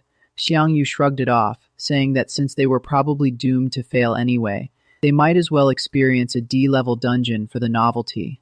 Xiangzuo complained that he was supposed to be the dorm leader, yet here he was trailing behind everyone else. But in the end, he also agreed, cursing that since graduation was around the corner, he might as well go all in on this madness. The system confirmed the submission. Si Chen's team officially locked in their D-level dungeon choice. Si Chen apologized to his teammates, admitting he chose the D-level dungeon to win the MVP and drag them into this risk. Then he declared, "Let us go for the highest score together." From behind him, Palace's voice rang out, claiming the MVP for himself. Palace sneered, saying there could only be one strongest person in the entire school. Lingyu watched, noting that it was the first time she had seen such a fierce expression on Palace's face. She realized the rivalry between these two had finally come out into the open. Principal Yuanlong remarked that youth was fearless, but Lingyu warned that even with a C-rank class, soloing a D-level dungeon was impossible. She explained that while D-level had a multiplier of 3, theoretically reaching 150 points, its difficulty was several times that of an E-level. Given their team's current strength, Lingyu considered their choice far from optimal. Yuanlong agreed, noting that only half a month remained before the actual assessment. He doubted they could make any significant improvement in such a short time, hoping Si Chen's team would at least put up a decent showing. With 17 days to go, the countdown began, and Si Chen had his friends running endless drills. Ma Long complained that everyone else was in the training rooms practicing elemental control and monster simulations, asking why Si Chen was making them do pointless physical exercises. He rattled off the drills, dodgeball, shuttle runs, and long-distance sprints, snarking that the graduation test was not a triathlon. Si Chen explained that at this stage, practicing elemental power or virtual combat was meaningless, as it was all just theoretical. He continued, "When you enter an unknown lair and face monsters you've never seen, fear and uncertainty will hit you like a flood. What decides your fate is not the theory you recall, nor some last-minute combo move, but your instincts. That is why we are training stamina, explosive power, and reaction time to hone your physical instincts." He added that the school's simulations had extremely limited practical use, and only real dungeon experience could truly prepare them. But Si Chen pointed out that the training dungeons available for real combat were off-limits to ordinary people, reserved for those who were already privileged. He said the elite would do anything to widen the gap, keeping themselves forever above others by using those training grounds. From the moment they were born, Si Chen began. They've had things that ordinary people spend their whole lives chasing and never attain. Xiangzuo asked, "So what are we, who have nothing, supposed to do?" Si Chen replied, "Enter the Imperial Guild with the highest score and transcend the class divide. The graduation exam is our only chance to overtake them on the last curve," he declared, and he promised his team, "I will give it everything I have got. We will win." With only 15 days left until the exam, Chen threw himself into brutal training inside the Dream Tower, grinding through the Starfall Wasteland day and night. The next 10 days blurred into a crazy training montage. He'd push himself in the tower all night, then wake up to lead his team through morning runs on the track, with Ma Long barely able to keep up after 5 laps. Back in the Imperial capital, another team was also slicing through monsters to prep for the big day. 5 days out, and Chen's squad was in full grind mode. Hundreds of push-ups, squats, the whole 9 yards, sweating buckets together. With only 2 days left, Chen finally hit level 16, unlocking the Killer Lightning Assassin class. Talk about perfect timing. 1 day to go, and with a fierce look, Chen declared that the real fight was about to begin. June 17th, 2157, Graduation Practical Combat Day had arrived. As the students geared up, a sleek flying drone buzzed in, announcing itself as their official assessment drone. Chen's squad posed in absolute badass mode, while the drone instructed everyone to check their wristbands and gear. The graduation exam was about to kick off. With a beep, the system started, and the drone roared. Let the exam officially begin. Over at the National Awakened University Administration Building, Principal Yuanlong greeted an old friend. Long time no see, Guild President Gong Lin. Gong Lin nodded politely, saying the principal had been waiting long enough. Upstairs, students gawked at the scene below, whispering about the legendary founder of the Imperial Guild, then wondering who was in the car behind him. Someone important enough to be personally invited out by both the principal and a guild founder. The door swung open, and gasps filled the air. It was Carl Cavendish, vice chair of the World Guild Alliance. "No way, the vice chair. Here at our school," one student muttered that these VIPs were a once-in-a-lifetime sight. No wonder the entire office area had been cleared out today. The chatter grew. The Guild Alliance is the most powerful organization in the world. If we can catch their eye, even just making contact could skyrocket our lives. Principal Yuan Long then suggested they move inside since the live broadcast of the graduation exam was about to start. Inside the building, Gong Cheng announced that 184 students had signed up for the final practical exam. Forming 28 teams, he broke down the dungeon choices. 23 teams chose F-rank dungeons, 3 teams went for E-rank, and 2 teams actually picked D-rank. Sigrid, the Guild Alliance secretary, raised an eyebrow. Wait, some teams chose D-rank? That is dangerous even for professional guilds, she said, looking concerned. She pressed further, asking if the school had properly explained the risks, because D-rank dungeons are no joke, even for pros. Gong Cheng assured her they had briefed the students thoroughly. Most of them are low-ranked E-class, barely able to handle F-rank mobs, he explained. Inside an F-rank dungeon, a student named Jiang, an electric warrior, was fighting, but Gong Cheng added that even there, facing a boss would be a real struggle. He elaborated. Bosses are way stronger than normal mobs. Students have to go all out just to beat an F-rank boss. But E-rank dungeons were a whole different ballgame. The scene cut to 1, with the mood instantly tense. In an E-rank dungeon, every single mob was as strong as an F-rank boss. The screen showed a monstrous stag beetle spider, an E-rank assassin, Gong Cheng stated flatly. For most students, clearing an E-rank dungeon was essentially an impossible mission. Sigrid asked about safety measures if students got into danger, and Gong Cheng reassured her. Students are our most valuable resource. Each dungeon had armed Imperial Guild forces on standby outside. If extreme danger was detected, they'd step in immediately. Plus, the wristbands had a teleport function. Any student who yelled, "I give up," would be instantly yanked out. As if on cue, a bunch of terrified students were teleported out, screaming about how scary it was. Sigrid noted that despite all that, 2 teams still chose the harder D-rank dungeons. Looks like your school is full of talent.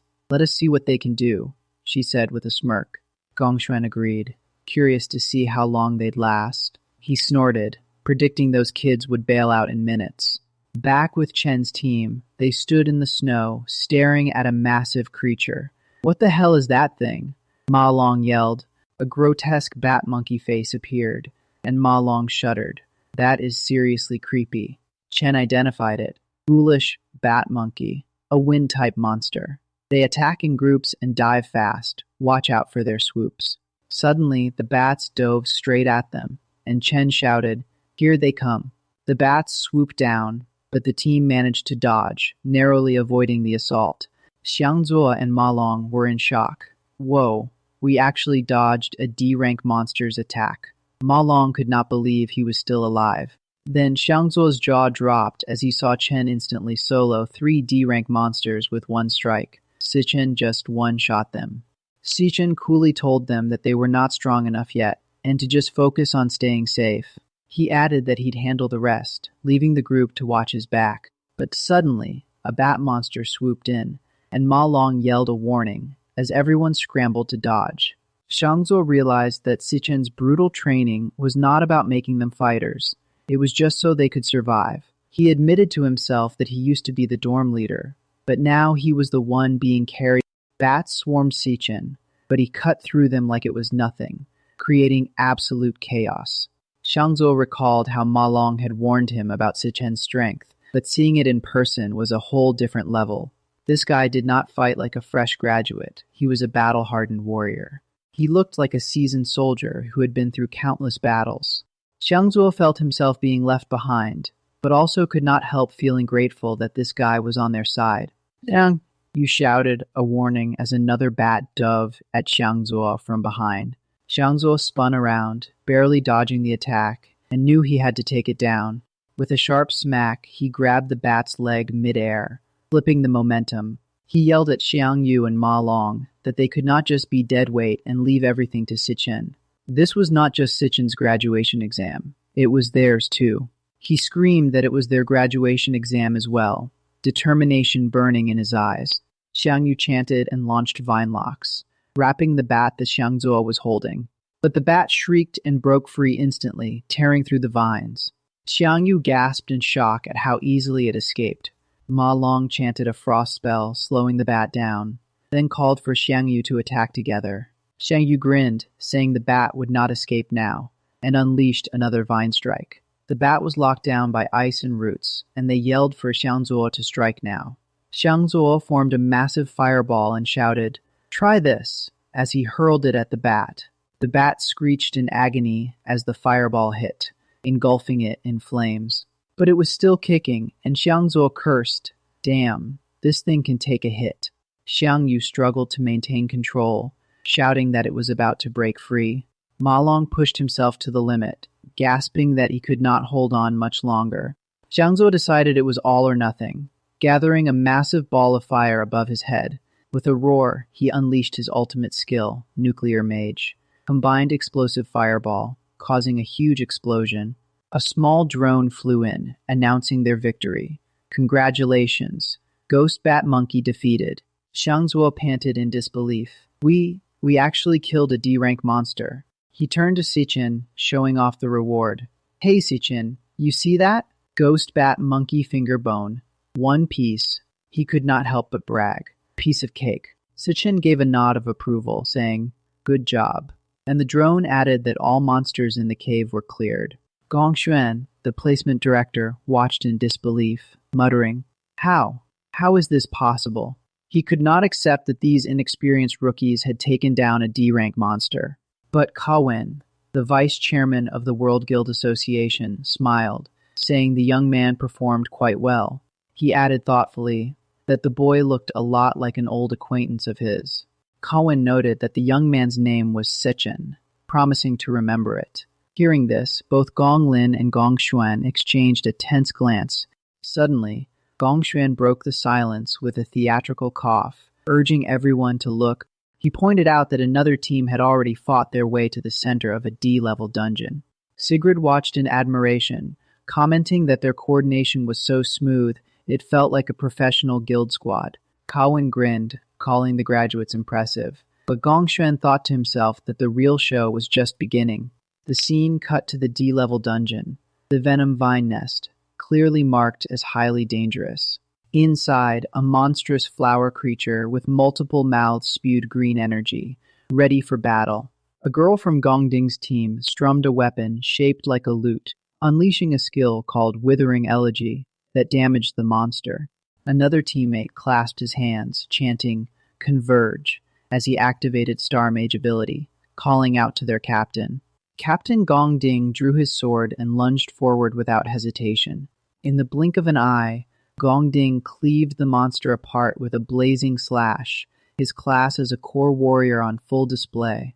A student remarked that these exam monsters were exactly the same as the ones they had trained on, making them a breeze. He added that the graduation exam was obviously rigged by the Gong family. With the right backing, life becomes smooth sailing.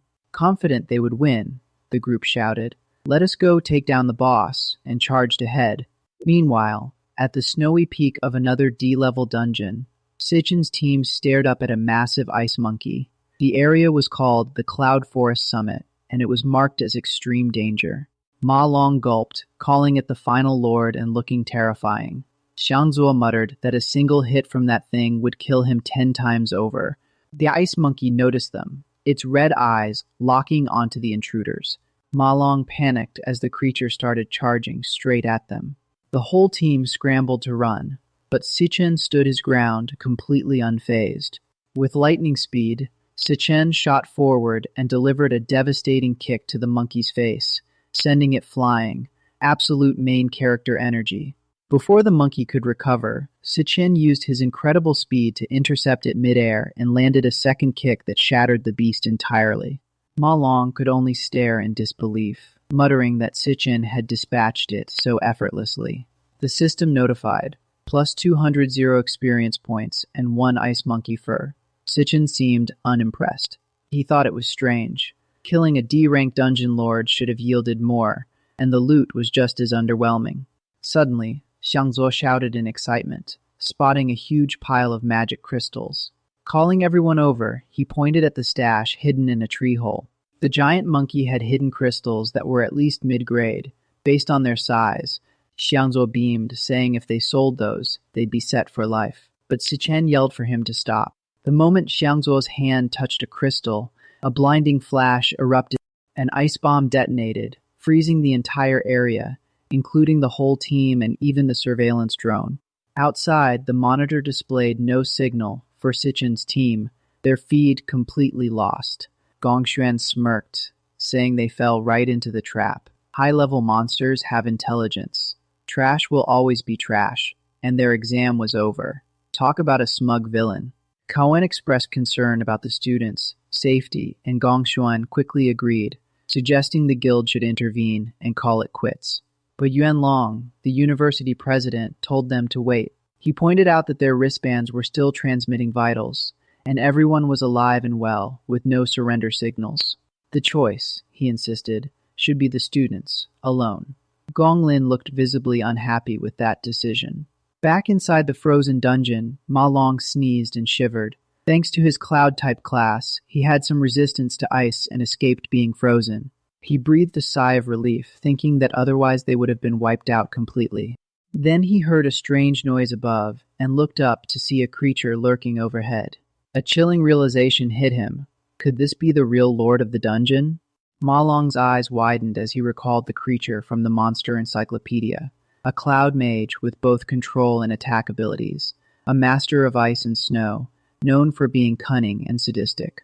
This was the skeleton Icebone King, a C-grade lord monster. That earlier ice explosion bomb was definitely his trap. A rare C-grade lord, there is no way I can take him on alone. Ma Long realized he had to hurry.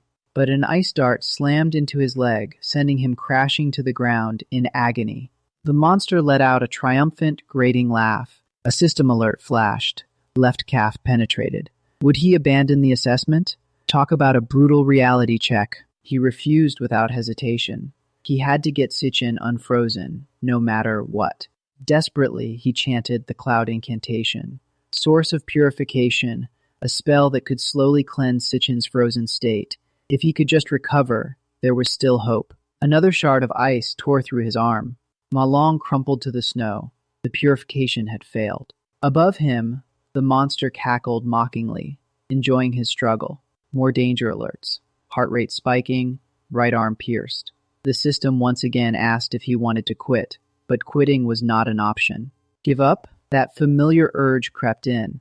But was not that exactly why he was always left in the dust?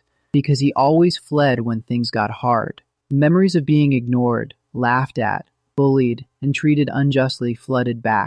They had fought like hell to get this far. Finally, a chance to turn their fate around. No way was he giving up now. Absolute main character energy right there. With renewed determination, Ma Long poured everything into his purification spell, focusing all his energy on breaking Si Chen free. The monster retaliated, summoning a barrage of ice arrows aimed straight at Ma Long.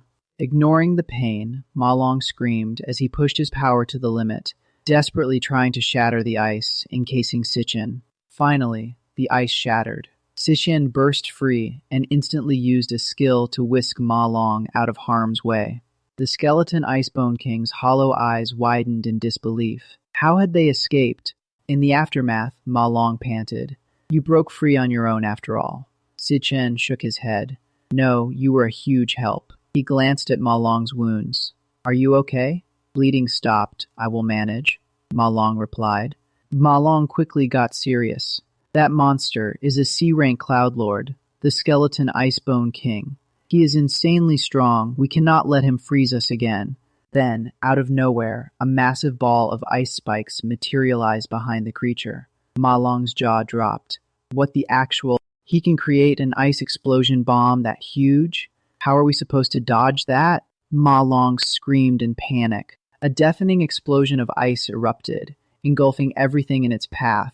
The monster howled with triumph, its laughter echoing across the snowy wasteland. But when the smoke cleared, the skeleton Icebone King was stunned to see both Ma Long and Si Chen still standing. Talk about plot armor. It turned out Si Chen had used his second class, Cloud Warrior. With his frost body passive, he was immune to the cold and had evaded the explosion entirely. His profile displayed, Level 16, Si Chen, the blazing Bone King. Absolute flex. Panic flashed in the monster's glowing eyes as it let out a frantic roar. Ma Long stared in disbelief. Si Chen, what kind of power is that? You are supposed to be an electric assassin. Do not tell me you are one in a million. A dual-class user? Ma Long gasped. That is some serious big brain energy. Si Chen apologized, admitting his earlier miscalculation had put everyone in danger, as the ice around him began to melt and the system signaled a job switch in progress. But that will not happen again, he declared, a newfound determination in his voice. The system confirmed the job switch complete. Level 16 Si Chen, now the Hell Raksasa, and with a fierce glare he vowed to end this immediately. Ma Long was absolutely stunned at Si Chen's new form. This was next level. He stammered, explaining that normally, an awakener can only awaken one job. Yet there existed an extremely rare chance, 1 in 10 million, where someone could wield 2 jobs. These were called double jobbers, and globally there were fewer than 10 of them. Once such a talent was discovered, every guild would fight to recruit them, and Si Chen, he actually had 3 jobs? Ma Long could barely believe his eyes, and each one felt terrifyingly powerful, with maxed out stats across the board. An explosion of energy erupted from Si Chen as he leaped into the air, ready to finish the monster. The monster's oppressive presence vanished completely under Si Chen's blade. Talk about a total reversal. The monster trembled in fear, staring at the sword about to seal its fate. Si Chen unleashed his skill. 3-phase heavy calamity in super heavy mode, slashing horizontally right through the creature. The system chimed, 5,000 experience, level up, victory achieved, and loot collected. Ma Long could not help but exclaim that Si Chen had just one-shotted a C-rank Lord monster.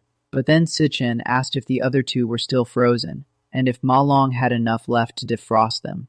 Ma Long suddenly remembered. Oh crap, I forgot about those brothers. He yelled for them to hold on. Si Chen began absorbing the defeated monster, a dark aura swirling around him. The absorption completed, and the system displayed a new job, Cloud Mage, with skills like Icebone Thorn and Ice Explosion Bomb. Si Chen noted that this was his first time absorbing a job outside of dreams, and luckily the camera drone had been frozen earlier, so no one saw. He figured they still had plenty of time, so a perfect score was within reach. The system also showed that his Electro Assassin job had maxed out proficiency, earning him a star for attribute points. Si Chen blinked in surprise. Huh, I got a star. Meanwhile, back in the Palace team's dungeon run, a D-rank nest called Poison Vine Cavern. One team member was desperately trying to control the boss, shouting that this was D-rank boss difficulty, urging the others to hit it harder because he could not hold it much longer. Another member, firing arrows, complained that its defense was too tough. They could not break through it all. The controller lost his grip, and the whole team was sent flying. They panicked, saying they'd never encountered such strong monsters during training, not knowing what to do.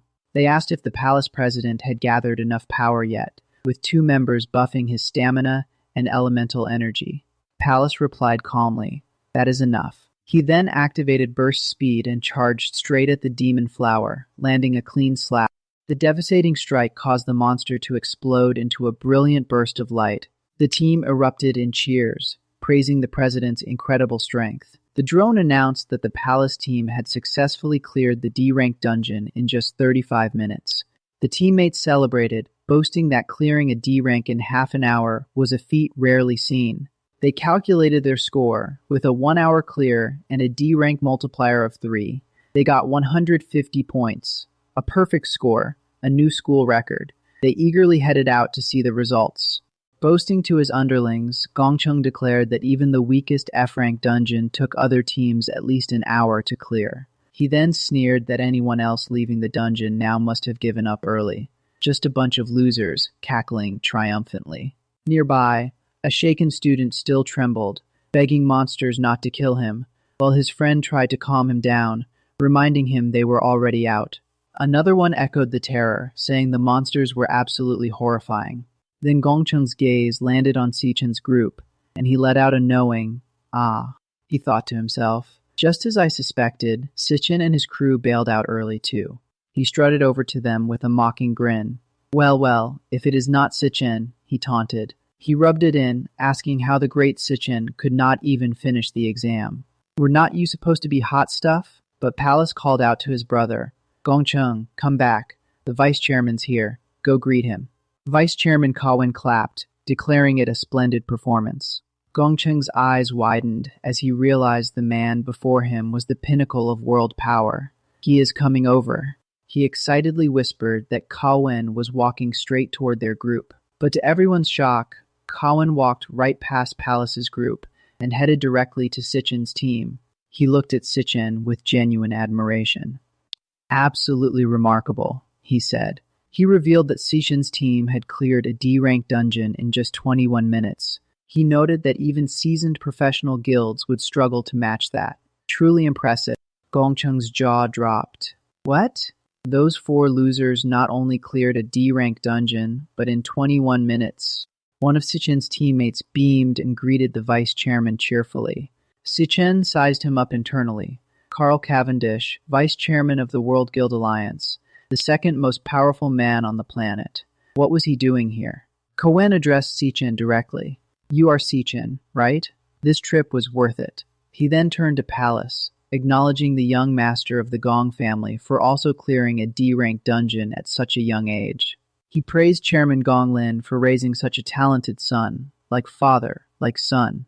Gong Lin humbly accepted the compliment, but Gong Lin shot Gong Cheng a displeased look, clearly annoyed by his son's obsession with being number 1. Kawin glanced at his watch.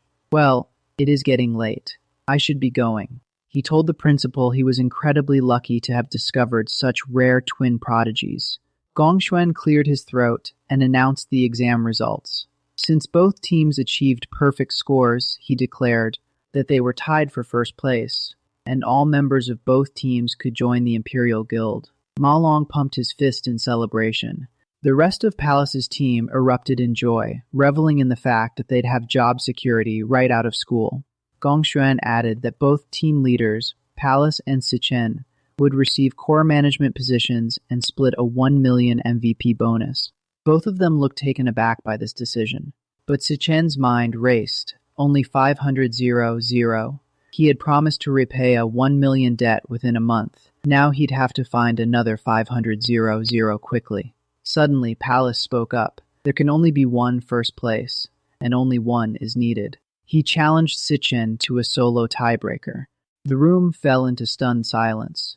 Gong Xuan protested, saying the exam was over and a tie was the best outcome. He doubted Si Chen would agree. But Si Chen surprised everyone by asking, if I win, do I get the full million? Palace smirked. If you can beat me, take it all. Kawin clapped, delighted. Interesting. The show is not over yet. Si Chen faced Palace calmly. Name the contest. Qingji could not help but praise Si Chen, admitting he only expected him to be strong, but not to break the record and score a perfect full marks.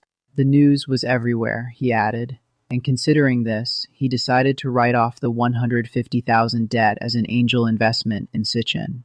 But Si Chen firmly refused the offer, stating he would repay every single cent. Then he made 2 requests. First, a 1-week extension on the deadline, explaining that, because of the tie for first place in the graduation exam, he ended up 50,000 short. Si Chen revealed there would be a special tiebreaker test against the other champion, set to take place in a wild dungeon outside school in 1 week. Shocked, Qingji exclaimed that 2 students entering an untamed dungeon without guild training was way too dangerous. But Si Chen remained calm, assuring him that once he won the tiebreaker, he'd get the remaining money. And to compensate for the delay, he promised to hand over any materials he gathered from the dungeon as interest. Qingji marveled internally. This guy was not afraid of the wild dungeon at all, only worried about repaying debts and interest. Truly impressive.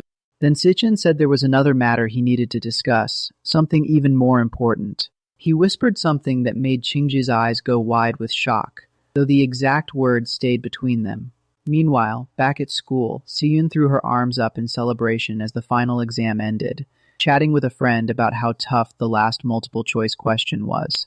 With summer vacation ahead, she suddenly remembered it was also her brother's graduation exam today. 4 years earlier, Si Chen had received the acceptance letter from National Awakening University, his eyes glowing as he announced he'd tested positive for elemental potential. He promised Si Chen he'd become a full-fledged awakener, join a top guild, earn good money, and give her a better life. And maybe, just maybe, he'd uncover the truth about their parents' disappearance. Si Chen beamed with pride, cheering him on and declaring her brother would surely become an amazing awakener. But now, in his senior year, Si Chen still had not awakened, and the thought hung heavy over him.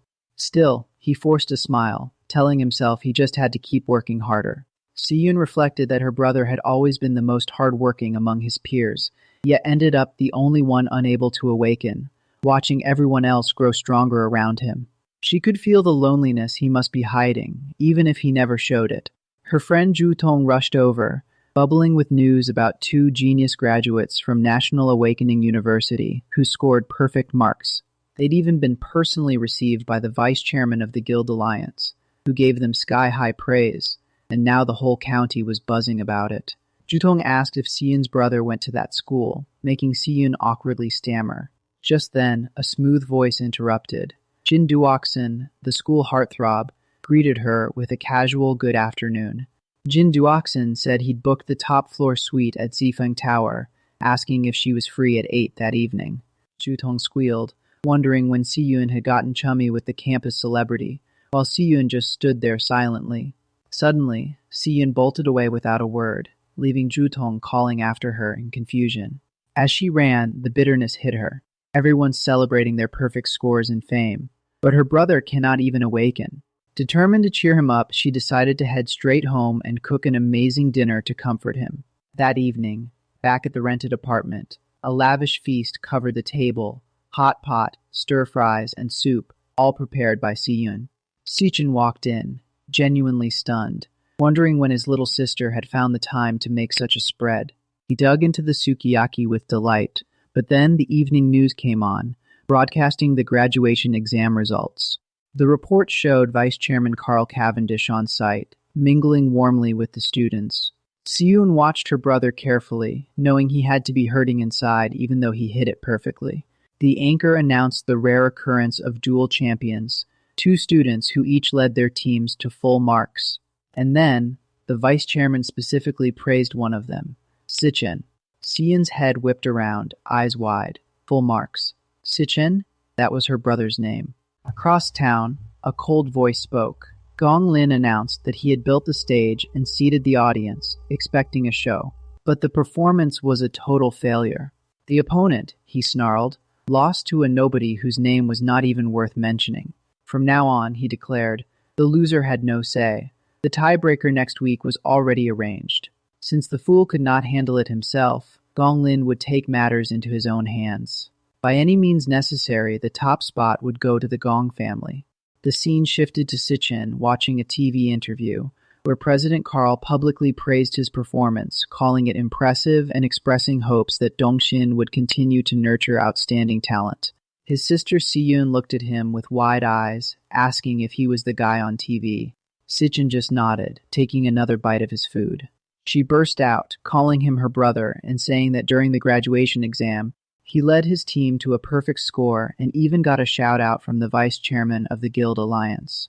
Si Yun started crying tears of joy, calling him her silly older brother who had finally made something of himself. She repeated that he'd truly come a long way. The scene shifted to a fancy dinner on the night of June 17, 2157, the day of the graduation practical exam. President Carl was savoring some premium Wagyu beef from Dongxin, clearly enjoying himself. He turned to Lingyu and asked how her progress was on the kite project. Lingyu set down a stack of reports, explaining that the entity known as IT had not left a single trace in the past year. She slid a folder labeled Glutton across the table, adding that it might have already sensed they were onto it. Carl thanked her and told her to dig into the meat first. But Lingyu had one more thing. She'd spotted a suspicious individual who had recently met with Carl. She explained that the guy's power level had spiked way too fast. It was just too abnormal, she concluded. Meanwhile, inside the magic tower, Si Chen was grinding away in the first layer. After half a month of non-stop hunting, he'd nearly wiped out every monster and fully adapted to the 10 times gravity environment. He was now level 17 as an electric assassin. He recalled the system's announcement after the graduation battle. His electric assassin class had gained a star. The notification had said professional proficiency increased, and that he could now allocate that stat point. That is when it clicked. Using a class more often actually increased its proficiency. That meant all 4 of his classes still had room to grow. He'd added that star to his speed stat, which should now be on par with an A-rank assassin. Even with a speed of 740 after multipliers, he still could not land a hit on the floor's boss. He grumbled that he could not touch the layer's lord no matter what. A group of lionesses roared and charged straight at him. With his electric assassin skill, Flash God, he launched himself at the lead lioness. But as he closed in, the Lion King's strange ability kicked in. Every time Si Chen found an opening, the beast would vanish. A swift swoosh sound, and it was gone. It instantly reappeared next to the lioness farthest from him. The pride adjusted their positions constantly, but always held the same formation. 2 lionesses kept him busy up close, while the other 2 hung back. The Lion King never got his paws dirty, always staying as far away as possible. Si Chen cursed under his breath, wondering what class that Lion King actually had. He sliced at one of the lionesses with his electric dagger. But right before the blade connected, she vanished again. He shouted, "Not this trick again." Whenever he tried to finish off a lioness, she'd disappear the same way and reappear right next to the Lion King. And there she'd be, right beside the king. If he stopped moving, some lioness would charge in to bait him into attacking. Si Chen conjured up 2 electric daggers. He swung at 2 lionesses, but they vanished just before contact. They kept their formation so tight, it was seamless. Then the other 2 would close in to strike. They'd disappear again. The lioness would zip back to the king, then charge again.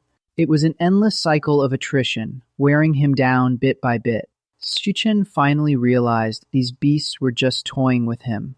He asked himself why he was trying to match their speed. The system displayed loading, class switching. He said, "Since you do not want to fight me head-on, why do not I use my mage class against you?"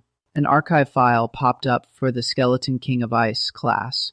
It listed skills like Icebone Spikes, which condensed moisture into frozen blades, and Ice Explosion Bomb, which could freeze everything within 20 meters.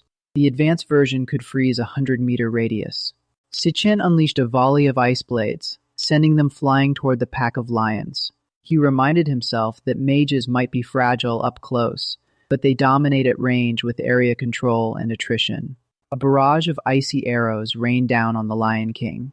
The Lion King swiftly teleported to another lioness. But in an instant, the ice arrows had surrounded the entire pride. "Now that you are all trapped within my attack range," Si Chen declared. He activated his ultimate spell, Ice Burst Giant Bullet, conjuring a massive orb of frozen destruction. "None of you will escape," he shouted, hurling the orb into the lion pack. The resulting explosion was catastrophic. The entire pride was encased in ice, every single lion frozen solid. With his class switch complete, Si Chen transformed into a new form and charged at the frozen lions. "This battle of the first floor ends now," he roared, delivering a devastating slap. Activating Star Warrior's Super Heavy Mode, he unleashed a 3-phase heavy calamity, cleaving the Lion King clean in 2. The Lion King was slain, and the remaining lionesses began to fade away into nothingness. The victory screen appeared, rewarding him with 4 phantom spirit lion bones and a lion heart. A prompt appeared, offering the option to devour the spoils. Si Chen reached out a hand toward the fallen Lion King, beginning the devouring process. "Now, tell me," he demanded, "what exactly is your class?" An archive file opened for the young spirit Lion King. The system revealed a rare class, Star Beast Tamer, with abilities like forced contract making and spatial teleportation. Si Chen murmured, "I have never seen a class like this before." Suddenly it all made sense. No wonder the Lion King avoided direct combat. Its own stats were weak, so it relied entirely on its contracted beasts. Still, that teleportation trick is pretty useful, he admitted. He noted that forcing a contract required overwhelming presence. "Looks like I will need to be aggressive to earn a beast's loyalty." Suddenly, the environment began to shift. Huh? Things are changing. The arid desert landscape revealed itself. So this is what the first floor really looks like, Si Chen mused. It is so desolate, he whispered. What happened in this place? A gate to the second floor materialized out of the empty air. A low growl echoed nearby, catching his attention. He spotted a small lion cub, chained up and looking utterly pathetic. A lone cub? That is unexpected, he said. Looks like it is the last survivor, he murmured, stepping closer.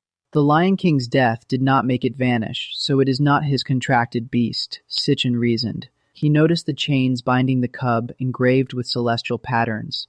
Was the Lion King keeping it imprisoned here? Making a decision, Si Chen stepped forward and used his blade to slice through the chains, freeing the cub. Let me set you free, he said softly. This desert is your home, is not it? He asked. Your companions are gone, your home ruined, he continued. I know that pain, he admitted, his voice heavy with empathy. It'll be lonely, but you have to keep living, he told the cub. I should head to the next floor now. Suddenly, the system chimed with a contract request from the cub. Since the beast initiated it, the success rate was 100%, and 2 passive skills would unlock, one to boost the beast's stats and share experience, the other to grant vision when the beast was in danger. Si Chen blinked in surprise. The Lion King Leo was requesting a contract. Huh? He stared at the prompt, considering the offer. Si Chen stared at the lion cub and asked if it really wanted to follow him. Talk about a bold move from a little beast. He laid it all out.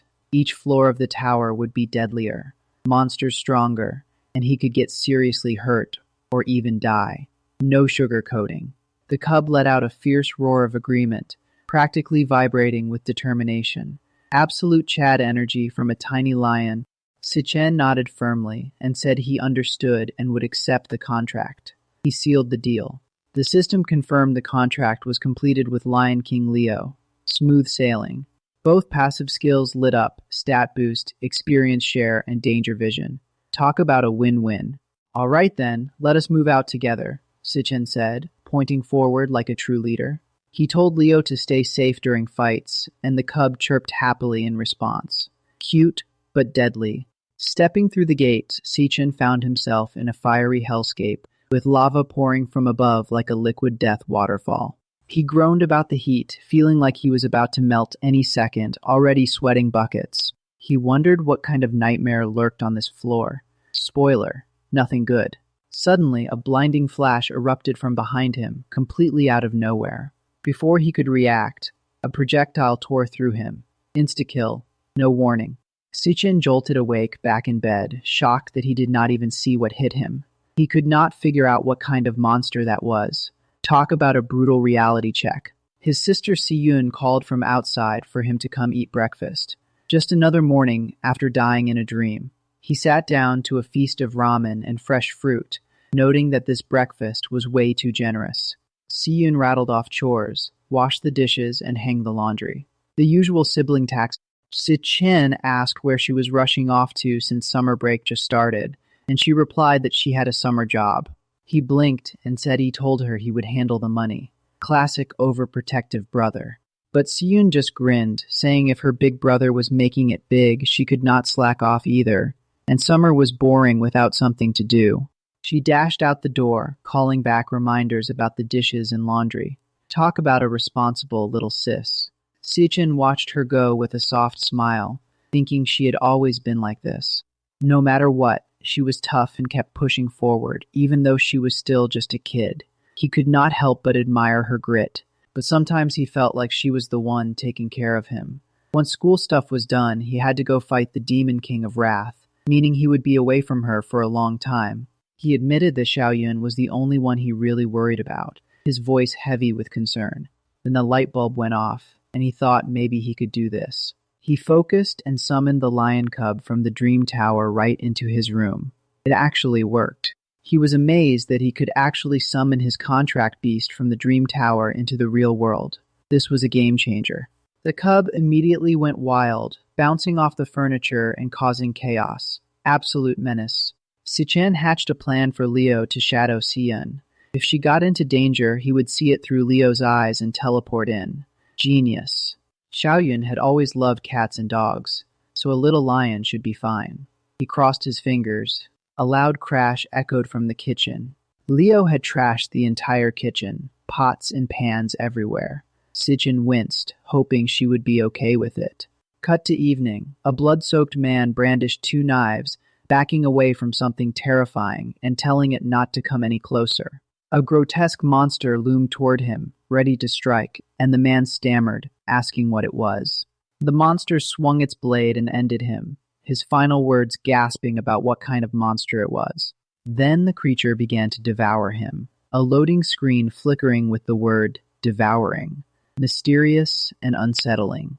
Meanwhile, Si-Yun finally clocked out of her milk tea job, complaining about the huge summer crowd and her sore feet. She walked home sipping a drink, wondering if her brother would like this flavor. Suddenly she stopped, sensing something, and turned around slowly, saying that he was finally here. The tension was real, and there he was, Jinduoxin, flashing that arrogant grin as he told her he'd been waiting forever, calling her Xiaoyun. He reminded her that she'd rushed off before he could ask her out, but not to worry, he'd already booked the entire top floor of Zifeng Tower for tonight. Si-Yun asked how he even knew where she lived, and he bragged that his dad, being the head of the top hospital, had all the connections he needed. But Si-Yun cut him off coldly, telling him they were from different worlds and to never come after her again. Jinduoxin was not backing down, whining about how much effort it took to book that entire floor and how he'd invited a bunch of people. She'd be really disrespecting him if she bailed. He kept pushing, and she snapped back. "Why should I care about your face? And by the way, do not you realize how creepy it is to camp outside someone's house?" He exploded, calling her shameless for rejecting him and demanding if she even knew who she was dealing with. He threatened that he could ruin her in an instant. But before he could finish, Si-Yun slammed her forehead into his, sending him sprawling to the ground. Talk about a satisfying reality check. She told him he should go to his dad's hospital and get his head checked. She yelled at him to leave her alone, saying he had completely ruined her mood. Back at home, her brother Si Chen surprised her with a tiny tiger cub, and she squealed in delight. She squealed, "Bro, where did you get such an adorable little magical beast?" He told her its name was Leo and that she could keep it. She could not believe she was really getting to raise a baby lion. But then she noticed something odd. Only adult male lions have manes, yet this little cub already had an impressively long one. She brushed it off with a giggle, saying she'd get a license for it first thing tomorrow. Si Chen smiled, glad that little sister was happy and that home life was stable. Just then, a phone notification chimed. She picked up her phone to check the message. It was an official approval from the Guild Supervision Bureau for Si Chen's application. He breathed a sigh of relief. His plan could finally move forward. He clenched his fist, determined to crush the upcoming supplementary exam in 6 days. 6 days later, on June 24th at 3 to 10 p.m., the scene shifted to the outskirts of Greenlight Forest. Gong Cheng, the examiner, announced that the supplementary exam would take place in a D-rank wild monster lair inside this forest. He explained that, as previously arranged, both candidates would face the challenge inside the same lair. Since wild lairs were completely unpredictable and far more dangerous than school ones, the university had dispatched 3 senior guild members from the Eastern New Country to serve as on-site referees. These 3, Yuan from Imperial Guild, Chai Yu from Divine Eye Guild, and Sato from Silver Abundance Guild, would follow them in, both for protection and to score their performance. Gong Cheng made it clear that their final scores would come solely from these referees. Meanwhile, Gong Lin, with a sinister smirk, silently urged the referees to do their jobs thoroughly and leave no traces. Principal Yuanlong noticed Vice Chairman Kawen still hanging around and asked why he had not left since his schedule ended 2 days ago. Kawen chuckled, saying nothing was more entertaining than the spectacle about to unfold. He added that it had been years since he'd seen a clash between prodigies and he could not wait. Gong Cheng raised his arm, ready to announce the match. He declared the long-awaited supplementary exam. Si Chen versus Gong Ting. And with that, the exam officially began. The 2 candidates stepped through the glowing portal into the lair. Inside, Chai Yu observed the withered trees, suspecting it was a flower-type lair. Yuan casually offered a cigarette, but Sato hushed him, reminding that the cameras were rolling. Suddenly, Si Chen's system heart flashed a high-risk warning, something it had never done before. He tensed up, realizing this was serious. The high-risk alert vanished just as suddenly as it appeared, leaving Si Chen puzzled. He could not help but wonder if high-grade monsters could actually exist inside a D-rank lair. Meanwhile, Chen and Palace began pushing deeper into the forest, the tension thickening around them. From a distant cliff, the three judges watched closely. Chayu noted the dense fog, and Sato warned them to keep their eyes locked on the students. Suddenly, a monstrous creature burst from the earth right behind them. The poison nest, Ant Archer. Without hesitation, Palace drew his blade and charged straight at the beast. Sato praised his swift reaction, but reminded that wild dungeon monsters were far more ferocious and deadly than those at school. The creature whipped its tail and launched a barrage of green, venomous projectiles at Palace.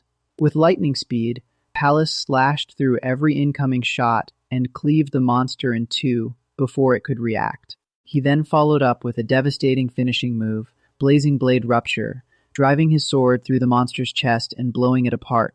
The judges were impressed. Caillou gave a perfect 10 for instantaneous reaction and successful deflection of ranged attacks. Iwan noted he disabled the monster by severing its venom sac, awarding full marks for battle logic. Sato gave another 10 for the decisive killing blow. Sato was not done. He praised Palace's movement, control, and finisher as surgical precision, calling it outstanding for a student against a wild D-rank creature. But then his tone shifted as he brought up the other candidate, Si Chen. According to Sato, Si Chen had not reacted at all when the monster showed up and just kept wandering around. He called it a complete failure. Kowen turned to Yuanlong, wondering what Si Chen was actually searching for. The old principal guessed he must be after something. A shortcut to score big. Meanwhile, Chen apparently found what he was looking for. He drove his electric blade into the ground, muttering, "Found it." The moment the blade hit, a surge of electricity rippled through the ground, detonating hidden nests and sending a swarm of monsters flying into the air. The judges panicked. Caillou screamed that he was poking the nest directly. Sato shouted he was crazy, that those were D-rank monsters, and he was endangering everyone. Palace's eyes widened as he caught on. He is going to... Chen triggered his upgraded electric assassin mode and blazed toward the monster horde like lightning. He blurred between the creatures, slicing each one apart in the blink of an eye. When he touched down, every monster behind him was already carved in half. Talk about an absolute savage move. Sato could only stammer. What did he just do? But according to the report, Chen was only E-rank. How was he killing D-rank monsters left and right? That seemed way too overpowered. Yuan asked how they could possibly give him a low score. Sato whispered, they could call it reckless, or his techniques too basic. Palace watched Chen's display with a sour expression, clearly irked. Outside, Kowen burst out laughing, telling Yuanlong he had called it perfectly. He exclaimed that the exam had only just begun and they were already treated to an epic showdown. He could not wait to see how Palace would respond. Then the live feed suddenly cut out, showing nothing but a no-signal warning. Yuanlong frowned, wondering why the signal was failing again. Outside the dungeon, the monitoring system reported an anomaly. Risk level fluctuations and signal interference were going haywire. The control room operator shouted in alarm, demanding to know what was happening inside the lair. Then the eerie blue light flickered out, and the portal to the dungeon vanished entirely. Wait, the entrance just disappeared. As a bizarre wave echoed through the space, Chen's face went pale. That was the voice of the Demon King of Wrath. Outside the demon cave, the entrance has vanished without a trace, leaving everyone in shock. Panic sets in as equipment signals go haywire, and Gong Cheng urgently calls for reinforcements, wondering if something went wrong inside the cave. Meanwhile, inside the cave, a black-haired man searches for a white-haired companion amidst the eerie silence. Chayu and Sato exchange glances, both hearing a strange, unsettling sound like music. Si Chen suddenly freezes as he recognizes it, the voice of the Demon King Rage. But that is impossible, Si Chen thinks. Rage is not supposed to appear for another 3 years. The system chimes in with cryptic stats, confirming this is no ordinary encounter. Si Chen's demon heart pulses a warning, and he senses something lurking behind him. A eerie chuckle echoes from the depths of the cave, making everyone's blood run cold. Sato squints into the thick fog, trying to make out what is moving inside. Then, a monstrous figure steps out from the mist, grinning and speaking in a twisted human voice, saying he has got them hooked. Sato's jaw drops. This thing can talk. He quickly assesses its threat level. At least C-rank upper class, way too dangerous for a D-rank cave. This is seriously bad news for the examinees, Sato mutters, knowing they are outmatched. He yells for everyone to get behind him, positioning himself as a shield. But the monster is lightning fast, darting forward and slicing Sato's weapon arm in one clean move. Everyone is stunned by the beast's speed, barely registering what just happened. In the blink of an eye, it appears behind Palace and sinks its claws into his shoulder, snarling that they are all going to die here.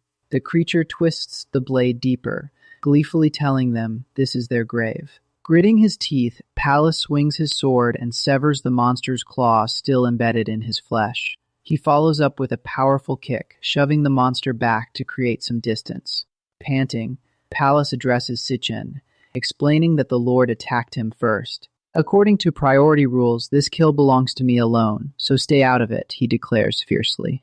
Si Chen activates his heart demon to scan the monster's level, finding it to be C-rank middle class. But then it shifts, revealing its true rank, C-rank upper class. Yuan urges Palace to get medical treatment immediately, and Caillou suggests aborting the exam and retreating, insisting this lord is too dangerous.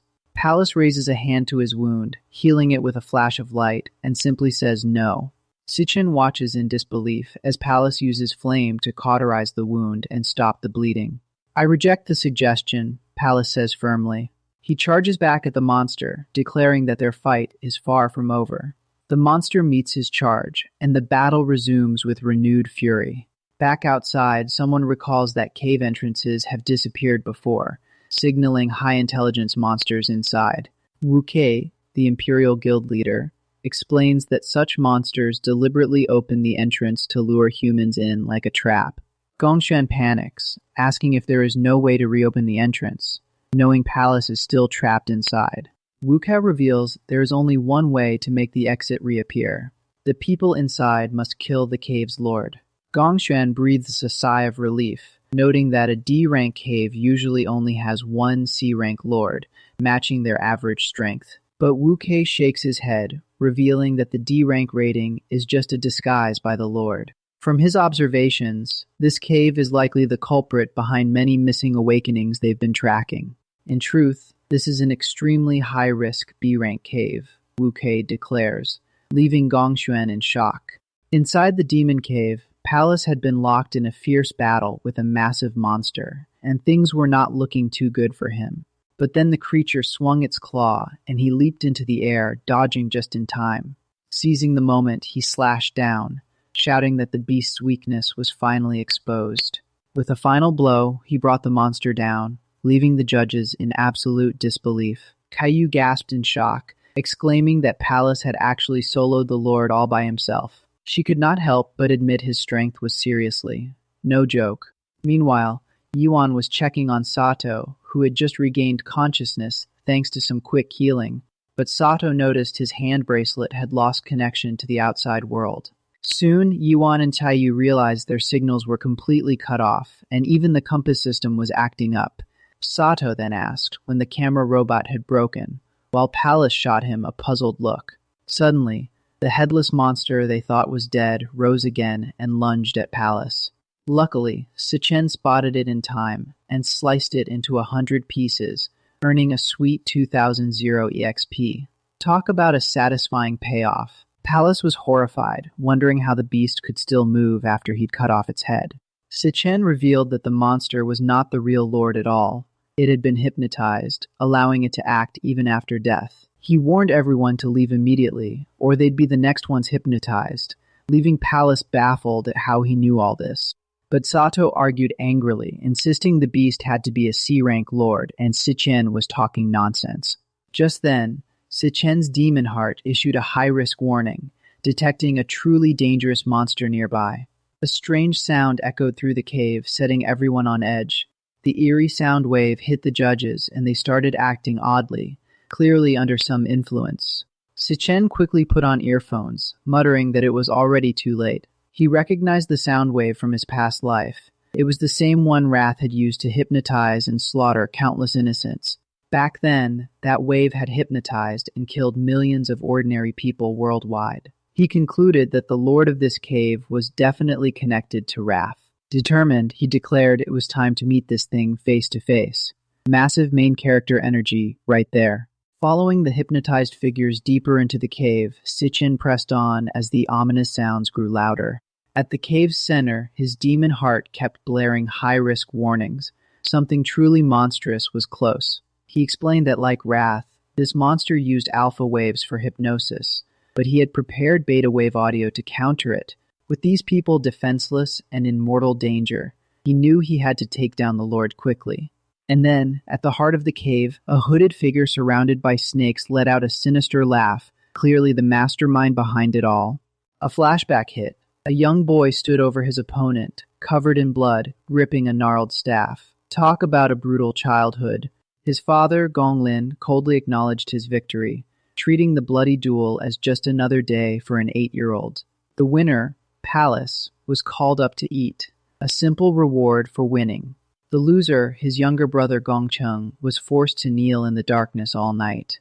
Later, Palace secretly sneaked a bun to his hungry brother, whispering for him to eat. Gong Cheng worried their father would find out and punish Palace again, but Palace just told him to shut up and eat. Their father appeared, demanding to know why the Gong family had reached its position. He answered his own question with chilling pride, because he was always the winner. Only winners make the rules. You can only follow my rules, he declared, his voice absolute, but Palace dared to challenge him. If I win against you, will I make the rules? Gong Lin just let out a soft, mocking laugh. The scene shifted to a present-day beatdown. Palace coughed blood on the ground, having challenged his father directly, only to be crushed. He demanded to know why Gong Lin had used the Imperial group to attack, instead of facing him himself. Gong Lin explained that his strength was not just personal power, but the power he commanded. The rules of the human world are not simple, he said, but one thing is absolute. Winning. That is the one and only absolute. He continued, the means do not matter, only the result. As his son, Palace must always come first, even if it means abandoning family, responsibility, or ideals. Winning, he emphasized, is your only value for existing. Palace repeated the words hollowly. Winning is my only reason to exist. He was left speechless, the weight of his father's ideology crushing him. Back in the present demon lair, Si Chen analyzed the situation. The monster's hypnotic sound waves were alpha band, just like the anger beasts. He had prepared beta band audio to counter it, but the others had no protection and could die any moment. He had to take down the Lord quickly. Suddenly, a hand grabbed Si Chen's arm with a sharp slap. It was Palace, whispering for him to wait. Palace revealed he had also kept his sanity, using his own method by gripping his wound to stay conscious. Talk about a big brain move. He warned Si Chen that if he acted now and exposed himself, everyone would be in danger. He pointed to the eggs scattered around. If they were disturbed, even without the Lord, they would face dozens of C-rank monsters. Certain death, he said. The Lord had disguised this place as a low-level cave to lure awakened ones and drain them dry. Palace suggested they stay hidden and wait for the Lord to approach, then strike together. Si Chen admitted Palace had thought it through, but said the plan would not work. The Lord does not need to fight personally. With a single thought, he can make the hypnotized ones obey. They will collectively take their own lives. That is when Si Chen moved like lightning, knocking out the hypnotized people before they could harm themselves. The monster lord roared, realizing a food source had slipped through its control.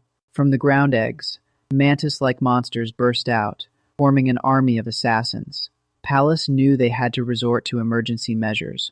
He asked Si Chen to take the other 3 and escape the cave. I cannot beat this swarm, he admitted, but I can buy you some time. A monster lunged at Palace, and he struck back, blaming himself for suggesting the extra test that led them into this mess. This is all my fault, he said. I have to end it. Si Chen interrupted. I misjudged you. but I agreed to the extra test too. This is on both of us. Si Chen stepped forward, declaring that he would handle this lord himself, but Pallas quickly shut that down, insisting they could not win. He could sense the demon lord's strength far surpasses both of them combined. He estimated the creature was at least B rank, maybe even A rank. The only option was for everyone to fall back while they still could. Si Chen acknowledged the lord's strength, but pointed out the harsh reality. The dungeon gate had sealed shut, meaning the Empire Guild could not send reinforcements. Pallas's eyes went wide. Wait, the demon gate is sealed. Si Chen calmly calculated that if the Lord really was A rank, its combat power would rival the Phantom Lion King at the deepest layers of the abyss. Suddenly, a mantis-like monster lunged straight at Si Chen, screeching furiously. He blocked the attack with a crackling electric dagger, sparks flying. But a second creature simultaneously dove in from the other side. Pallas shouted a warning, then swiftly cut down one of the monsters before it could land a hit. The swarm of mantis demons went berserk, all of them ganging up on Si Chen and Pallas. Pallas gritted his teeth, knowing they could not hold out forever against such a relentless horde. Then Si Chen summoned his signature skill, Lightning Assassin, forming multiple electric arrows that crackled in his hands. He hurled the bolts into the swarm, and the explosion lit up the battlefield. The arrows tore through the creatures, sending them screeching and writhing in pain. Without missing a beat, Si Chen activated Flash God and blurred through the mob like a gust of wind, decapitating monsters left and right. Pallas could not believe his eyes. Assassin class was supposed to have low power, so getting swarmed should be a death sentence. Yet, every single strike landed square on a vital point. He was compensating for the lack of raw force with pure speed and technique. Pallas realized Si Chen's current speed was at least A rank level. For the first time, a spark of hope flickered in his mind.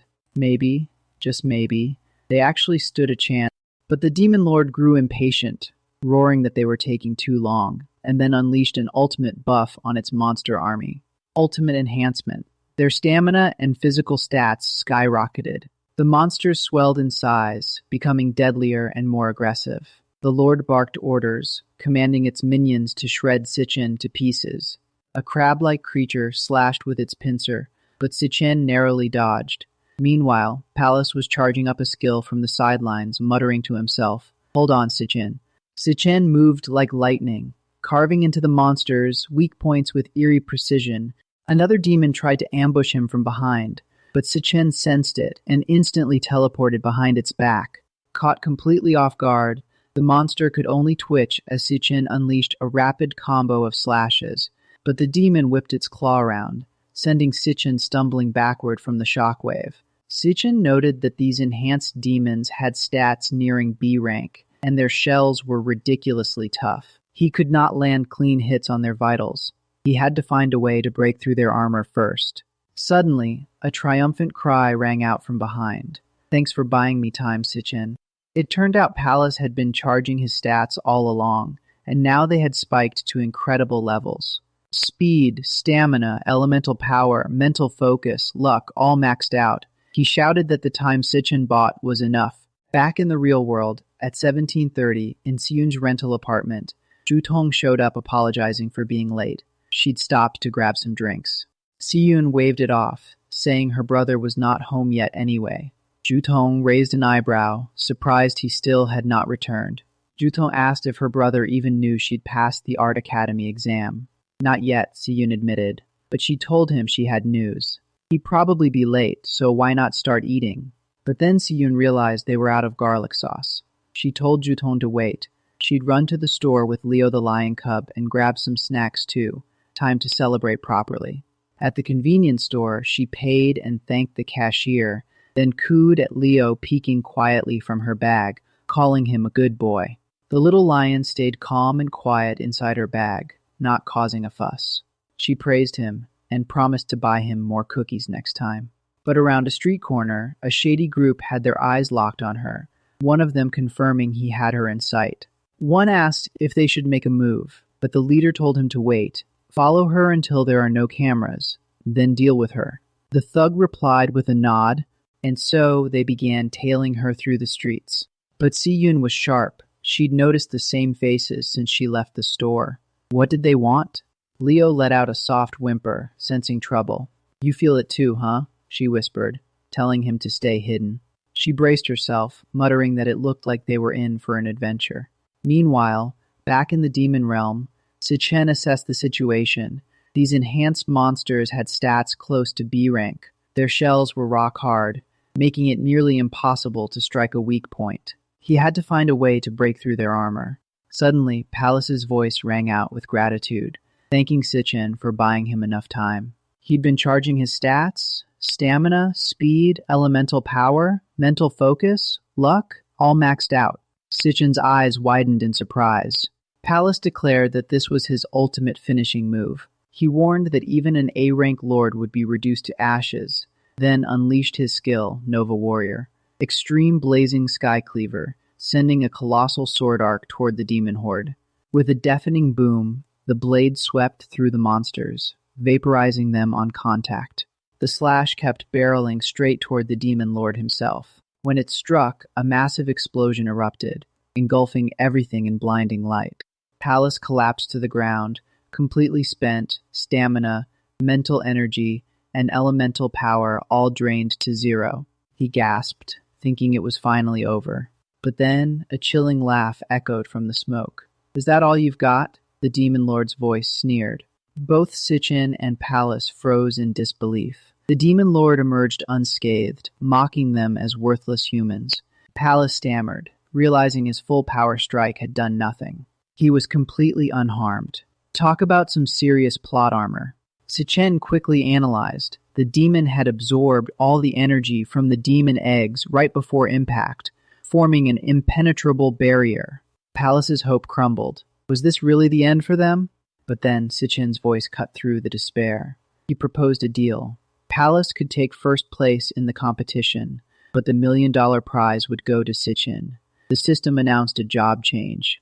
With one condition, whatever happened next, Palace had to keep it a secret. Screen flashed. Level 24. Si Chen. Class. Infernal Rakshasa. Palace's eyes went wide. You are a dual-class user? Talk about a plot twist. The system displayed the skill, Star Warrior. 100 bones return to void, which absorbs stamina and strength from nearby corpses, scaling proportionally. With a thunderous roar, Si Chen absorbed the energy from the fallen monsters, unleashing a terrifying wave of power. Palace stared, utterly speechless at the sight. I told you, Si Chen said, his strength and stamina now maxed out. I will take care of this lord myself. Now this is main character energy. The demon lord's eyes widened in terror as he witnessed Si Chen's transformation, letting out a guttural, agonizing shriek that echoed through the cave. Palace clamped his hands over his ears, cursing the mind-numbing spell that had already plagued him once before. Unfazed by the sonic assault, Si Chen calmly strode forward, closing the distance with the panicking lord. Palace coughed weakly, forcing a faint smile. 2 classes. I never saw that coming. His voice echoed as he faded, promising that Wrath would come back with a demon army to slaughter every last human. The demon lord quickly raised a defensive barrier, confident in its unbreakability. He sneered, telling Si Chen to save his strength. The lord stammered in disbelief, his voice trembling with confusion. Why was not his hypnotic power working? He admitted defeat gracefully, acknowledging that Si Chen was in a league of his own and that the victory was well-deserved. Desperate, the lord prepared his ultimate attack, still baffled that his hypnosis had zero effect on this human. Palace made a solemn vow to keep everything he'd witnessed today a secret, burying it deep within. The demon lord vanished, leaving behind a pulsating orb of energy. Enraged, the demon lord unleashed a devastating wave of abyssal energy, a massive shockwave ripping through the battlefield. He doubled over, coughing up more blood, clearly still badly hurt from the battle. In a flash, Si Chen drew his blade and cleaved the serpent cleanly in 2. Si Chen reassured Palace that with the boss gone, the exit would open, and their guild would arrive soon to provide aid. The creature hit the ground hard, its severed body a testament to the sheer force of Si Chen's strike. The shockwave consumed the area. Si Chen stood unmoved, but Palace took the brunt of the hit, coughing up blood as he staggered back. A new class appeared in his status, Soul Mage, with abilities like Hypnotic Sleep, Hellish Shockwaves, and a Soul Barrier. This was a serious upgrade. The blade connected, shattering the demon's supposedly invincible barrier like glass. The Demon Lord spat bitterly. If I knew where Lord Wrath was, do you think I would be stuck here instead of breaking his seal? The Lord's eyes went wide with panic. How? My barrier, he screamed. Si Chen's eyes narrowed. Breaking the seal? Wait, so someone really managed to seal that thing away. Palace watched in awe, realizing this guy was something else entirely. He mentally questioned who Si Chen truly was to shatter that barrier so easily. Si Chen muttered to himself, realizing that Wrath had existed in this world far longer than anyone realized, yet remained hidden. Even with the demon's overwhelming power flaring around him, Si Chen continued his relentless march forward, unshaken. The Lord screamed in frustration, unable to comprehend how Si Chen remained unscathed. Snarling, he ordered his minions to tear him apart. With a command, the Lord summoned a massive serpent and hurled it towards Si Chen, ordering it to rip him apart. But no sooner had the first serpent fallen than two more lunged from the shadows, aiming to catch Si Chen off guard.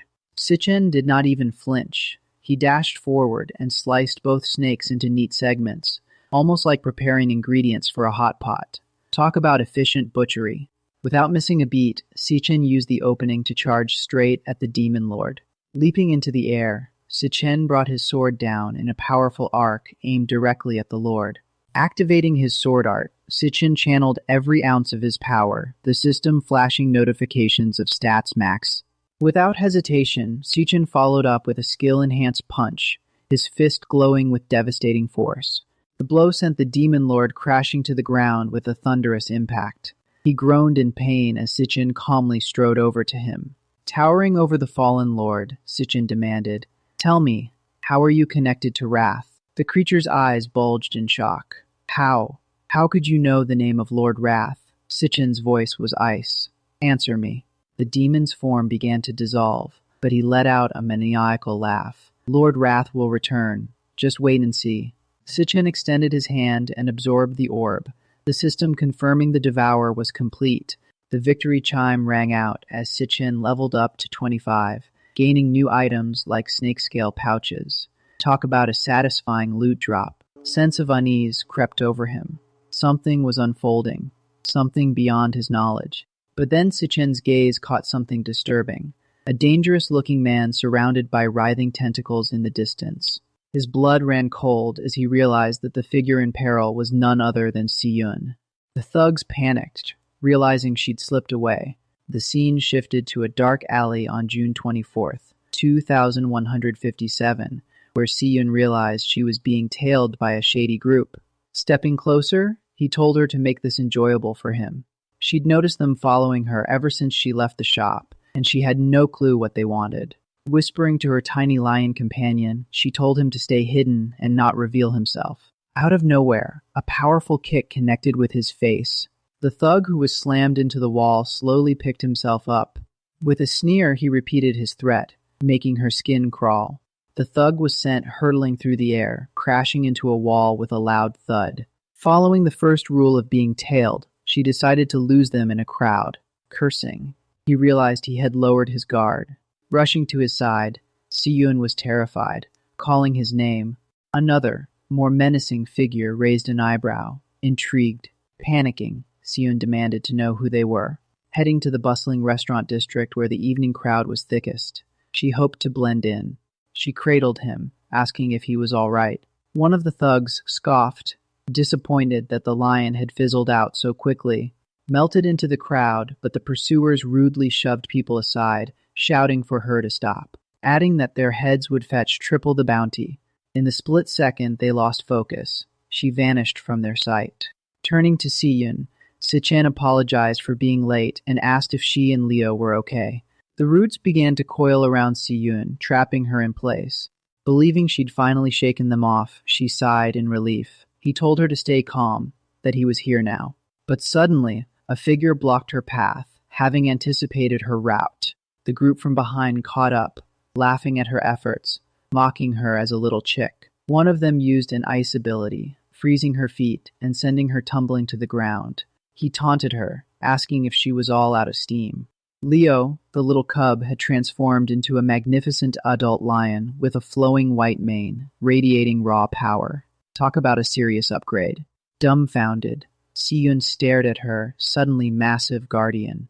The kick thug nursed his face, screaming about where this lion came from since their boss never mentioned a giant beast. Talk about being left in the dark. Leo let out a deafening roar that sent the pursuers scrambling in fear. But the transformation took its toll. Leo reverted to his tiny form and collapsed unconscious. Summoning tree roots with a creepy grin, he bragged that the lion barely lasted 10 seconds. Terrified, she warned them to stay back. He leaned in, telling her not to waste his time, and demanded she either remove it herself or let him do it. Suddenly, Leo's eyes snapped open, and it felt like someone else was watching through them. A spatial rift tore open, and Si Chen burst out, delivering a brutal kick to the thug closing in on his sister. Absolute savage. The impact sent the man flying into the wall with a sickening crunch. The thugs were stunned, demanding to know where this unexpected backup came from. She told Si Chen she did not know how they tracked her, and that all of them were awakened beings. Threatening to take their heads back to his employer, he claimed Si Chen had made a fatal mistake. Si Chen ordered Si Chen to hide behind him, promising this would be over quickly. Flashback to a younger Ash getting cornered by a group of bullies. One of them sneers, "Still not obeying? You disgusting parasite." Classic schoolyard cruelty. They lay into him, shouting to grind him into the dirt. Ash curls up, covering his face as the kicks rain down. Suddenly, Iris bursts onto the scene, trembling but fierce. "Stop it. Leave my brother alone." She is all courage despite her fear. The bully smirks at her. "Oh? The little parasite wants to play hero?" Ash quickly warns her to stay back. He reminds the bully, "You promised you would not touch Xiaoyun," trying to hold him to his word. But the bully just laughs it off. "So what? I lied. Today I am teaching you and your cousin a lesson." Claims they came looking for trouble. Desperate, Ash grabs a brick and smashes it into the fat kid's head. A solid thud echoes as the brute stumbles. Without a moment's hesitation, Ash charges straight at the main bully, eyes blazing with fury. "How dare you break your promise?" he roars, closing the distance. He swings the brick again, landing a loud BOP right on the bully's skull. "Take that." The bully gets sent flying sideways, letting out a pained cry as he hits the ground. Bleeding from the head, the bully and his cronies freak out. "You are crazy. You've lost your mind." They cannot believe what they are seeing. Ash turns to a scared Iris, his voice softening. "It is okay. Do not be afraid." Even after all that, he is still looking out for her.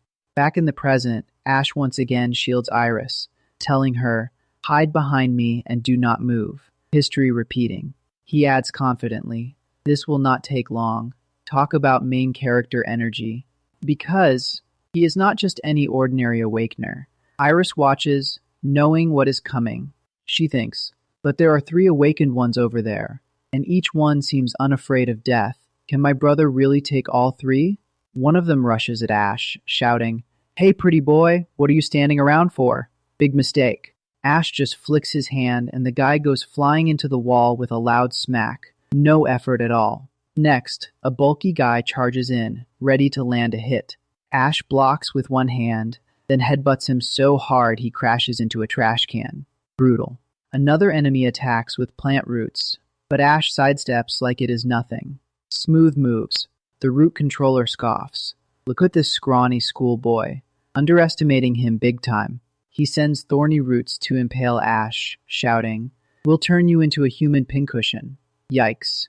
Ash dodges effortlessly, closing in. "I am going to finish this," he mutters. He dashes toward the root controller, fist cocked back for a massive punch. The enemy's jaw drops. Impossible. What kind of movement was that? He cannot process it. Iris finally remembers. That is right. I almost forgot. Brother did not just pass the practical exam, he crushed everyone. Ash lands a clean punch to the face. Iris thinks, he is number 1. Number 1 out of everyone. Absolute savage. She realizes he is not just a natural awakener, he is on a whole different level, and he is about to prove it. Ash sent the last thug flying into the wall with a bone-crushing punch. These guys had no idea what they were up against. Within moments, all three stalkers were sprawled on the ground, beaten and bloody. A couple even started apologizing, too little, too late. Ash turned to the girl, telling her to take Seo back home. Safety first. He mentioned he'd take this Dakura to the police station and be back soon.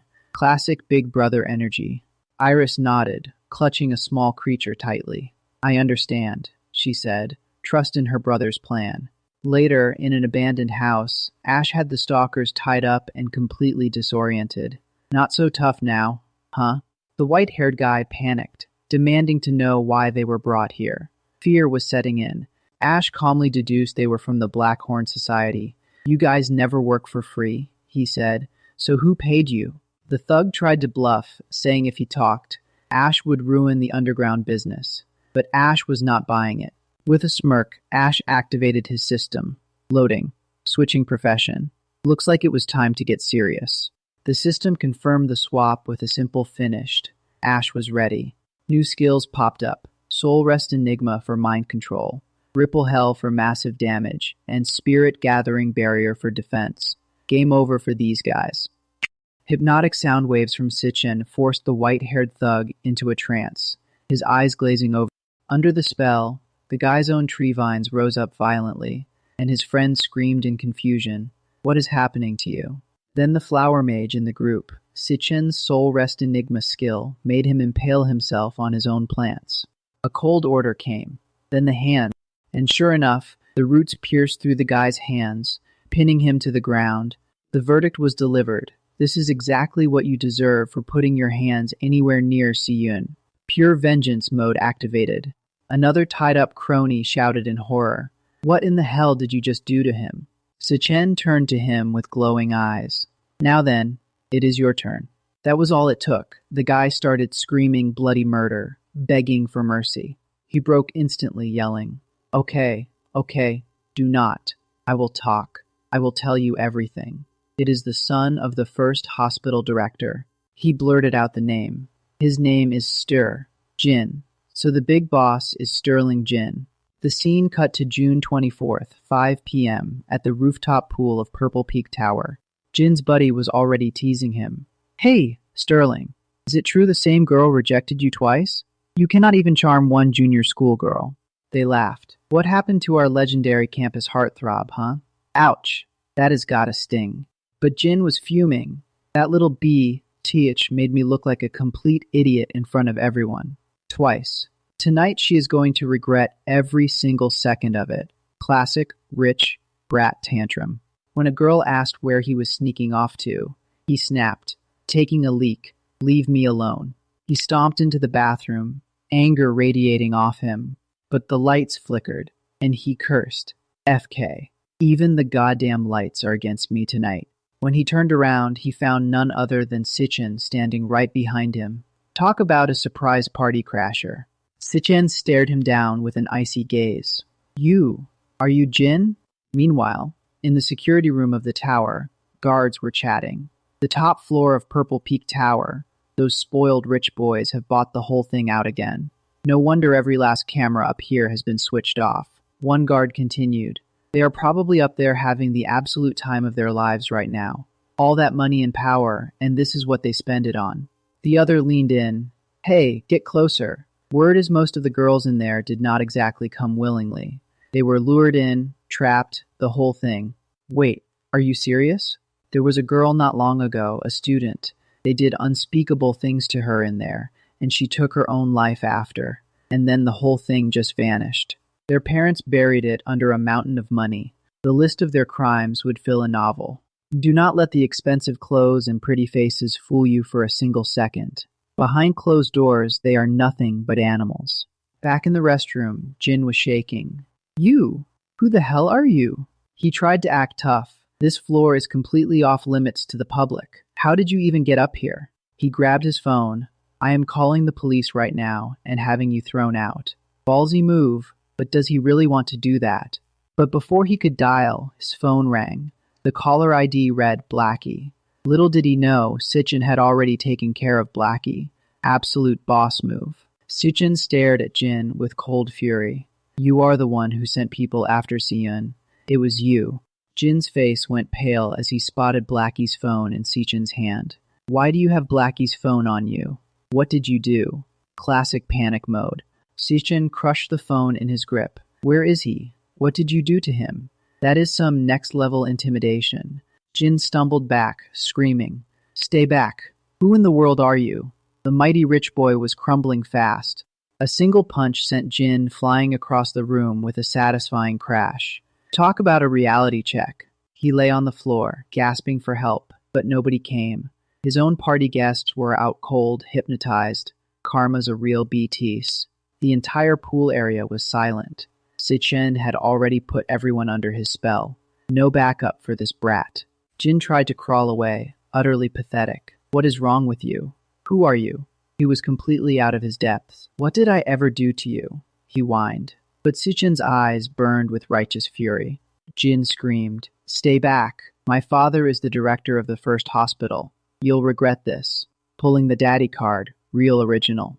Touch me and he'll have you buried. But Si Chen did not flinch. That threat was about as useful as a paper shield. Shut your mouth, Si Chen commanded, his hypnotic power taking hold. And just like that, Jin's eyes went blank. Jin's gaze shifted, his will completely crushed under the spell. He was putty in Si Chen's hand.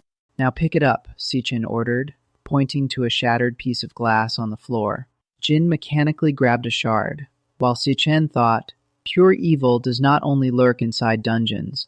It walks among us every single day. Si Chen's voice echoed. It walks among us every single day. These words hit like a hammer.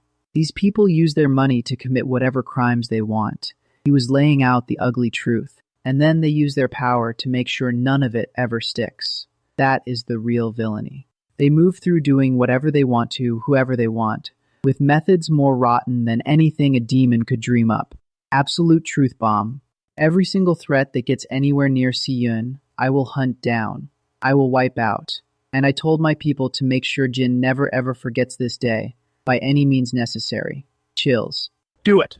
I will not flinch. Not for a single second. Si Chen's command was final. The judge, jury, and executioner had spoken. Inside the wild dungeon, moments after the tiebreaker, Ash confirmed the Overlord was down and the exit was clear. He urged Cole to hang on just a little longer. The guild was already on their way.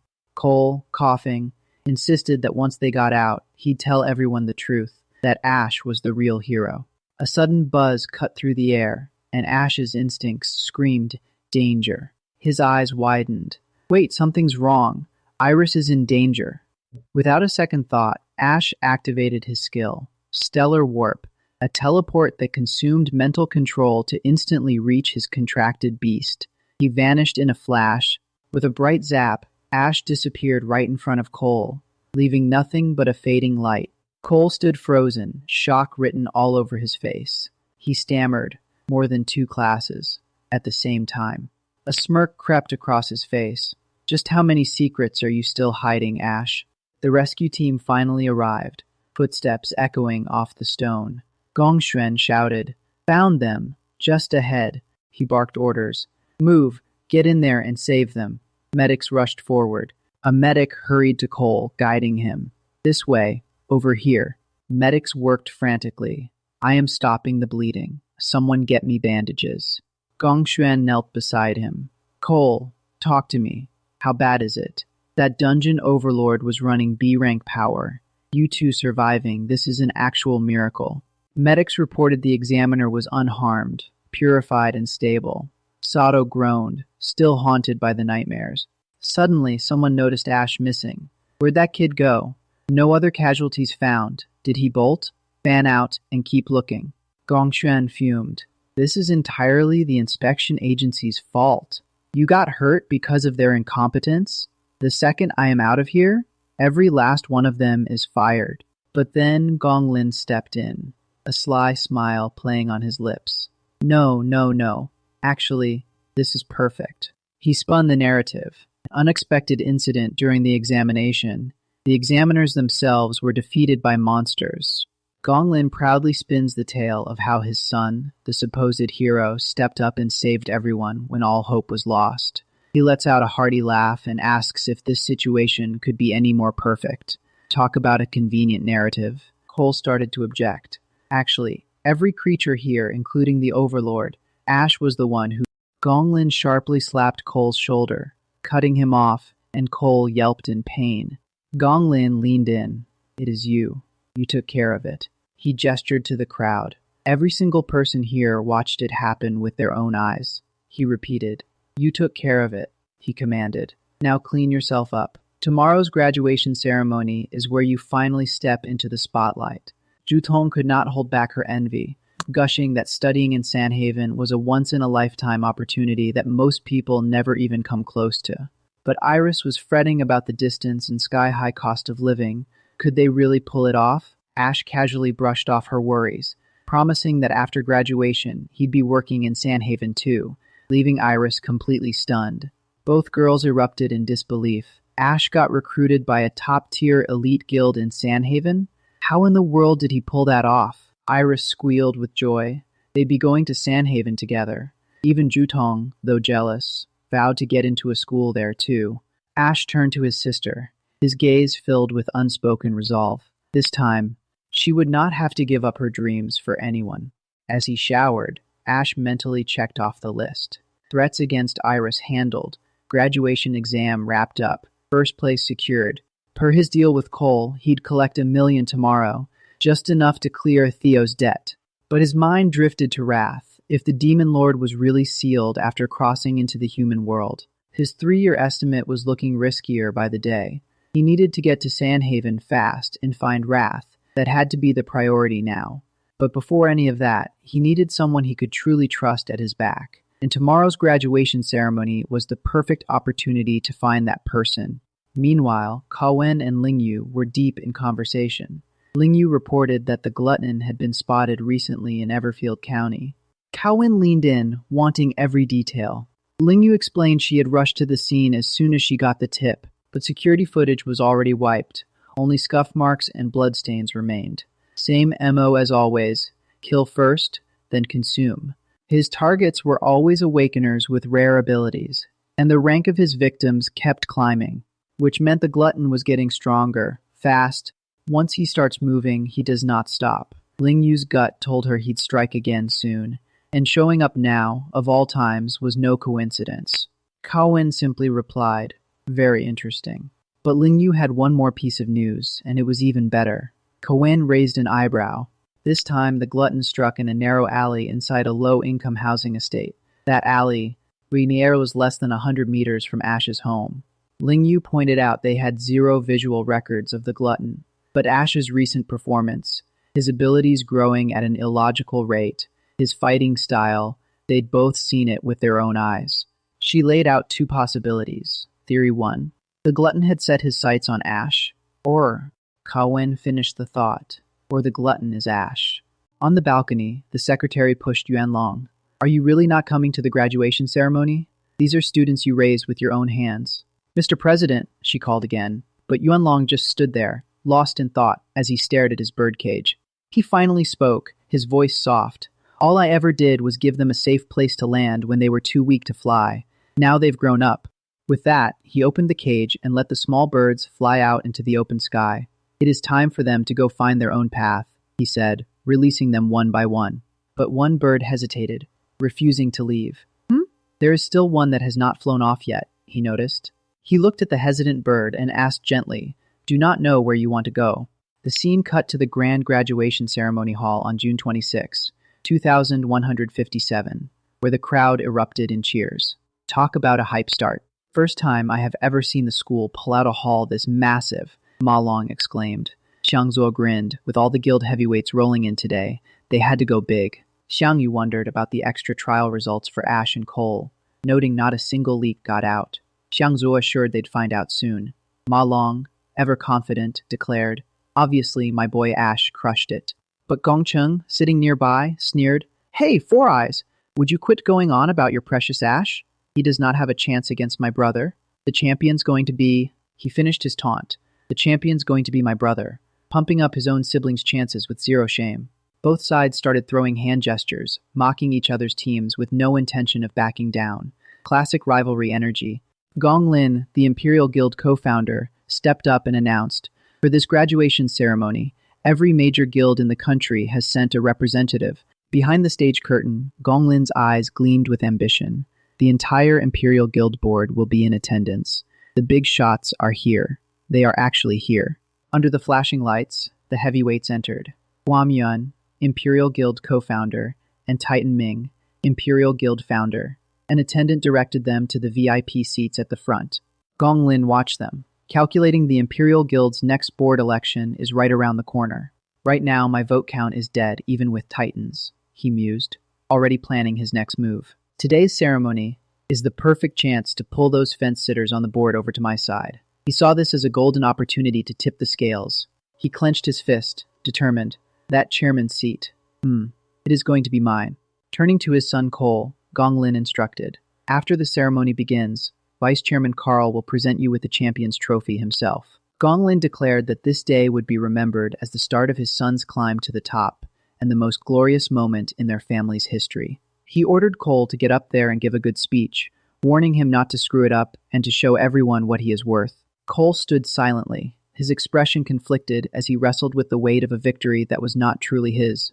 The ceremony kicked off with a lively host announcing, "Distinguished guests, ladies and gentlemen, good afternoon, at the National Awakener University graduation." She highlighted that through countless hardships and relentless determination, the year's graduation assessment had come to a brilliant close. It was her great honor to announce the start of the ceremony. The 257th National Awakener University graduation ceremony was officially underway. Applause thundered through the hall as the host declared the ceremony now officially underway. In a corner, Ash sat brooding, his gaze fixed on Cole as the crowd cheered. The host built up the moment everyone had been waiting for, the crowning of a champion. She hyped the reveal of this year's ultimate champion, the result of the assessment. She introduced Vice Chairman of the Global Guild Alliance, Mr. Carl Cavendish, inviting him to the stage. Carl would announce the champion and present the award personally, and the audience applauded. Carl expressed gratitude to the Imperial Guild for the invitation, honored to witness the extraordinary talent of Easternia's next generation. He then hinted that during the supplementary assessment, something unexpected took place. Ma Long's eyes widened in surprise. "Huh?" he muttered, caught off guard. Carl revealed that the dungeon assigned for the assessment, initially rated D rank, turned out to be a disguised high-danger B rank dungeon. The audience gasped. "A B rank dungeon?" they exclaimed in disbelief. "Did I hear that correctly?" Whispers spread. Even a full professional guild team would have a rough time with a B rank dungeon. How did any of them survive? Carl continued, saying that in the moment when all hope had run out, one candidate, through sheer mastery of skill and technique, pulled off the impossible, taking down a high-ranked monster far above his level. He emphasized. He defeated the B-rank dungeon overlord, solo, and brought every last member of his team home alive. Carl declared him the strongest graduate of his generation. That is a loaded statement, and everyone leaned in. And the undisputed champion of this year's assessment, he paused for effect. Cole Gong. The name rang out, and the spotlight snapped to its target. Cheers exploded as confetti rained down. Talk about a hero's welcome. Cole rose, adjusting his white suit, ready to accept his crown. But Ma Long and Xiang Zuo were not buying it. "Wait, what? No freaking way? Something's off. This has to be rigged." Their disbelief mirrored the audience's unspoken questions. Meanwhile, Cole's crew were already celebrating. "My brother is just built different." Classic. Across the hall, students whispered in awe. Solo clearing a B rank? That is on a completely different level. An E rank already wrecks us completely. That is our guild president. Absolute legend. Ridiculously handsome and ridiculously strong. The adoration was unreal. Cole began his slow walk to the stage, each step heavy with expectation. But Ash sat in the shadows, lost in a memory. The dungeon, the monster, and a secret pact. He recalled the day he'd said to Cole, "Not a single word to anyone about what you are about to see." The weight of that silence now hung in the air. The host broke the spell. "Let us welcome Cole Gong up to say a few words as our champion." Whispers of admiration. What a striking young man, composed and dignified. A true hero in the making. Worthy of the Gong name, Gong Lin's son. A future that is truly limitless. Yet Cole stood at the podium, his expression far from triumphant. His father's voice echoed in his head. "Get up there and give a good speech. Do not. You dare screw this up. Go show everyone what you are worth, he thought. So this is what I am worth. A hollow realization. He began his speech, facing a monster too strong to beat, pulling the whole team back from the brink, taking down the dungeon overlord. Then came the bombshell. But none of that was me. Absolute silence. The truth was out.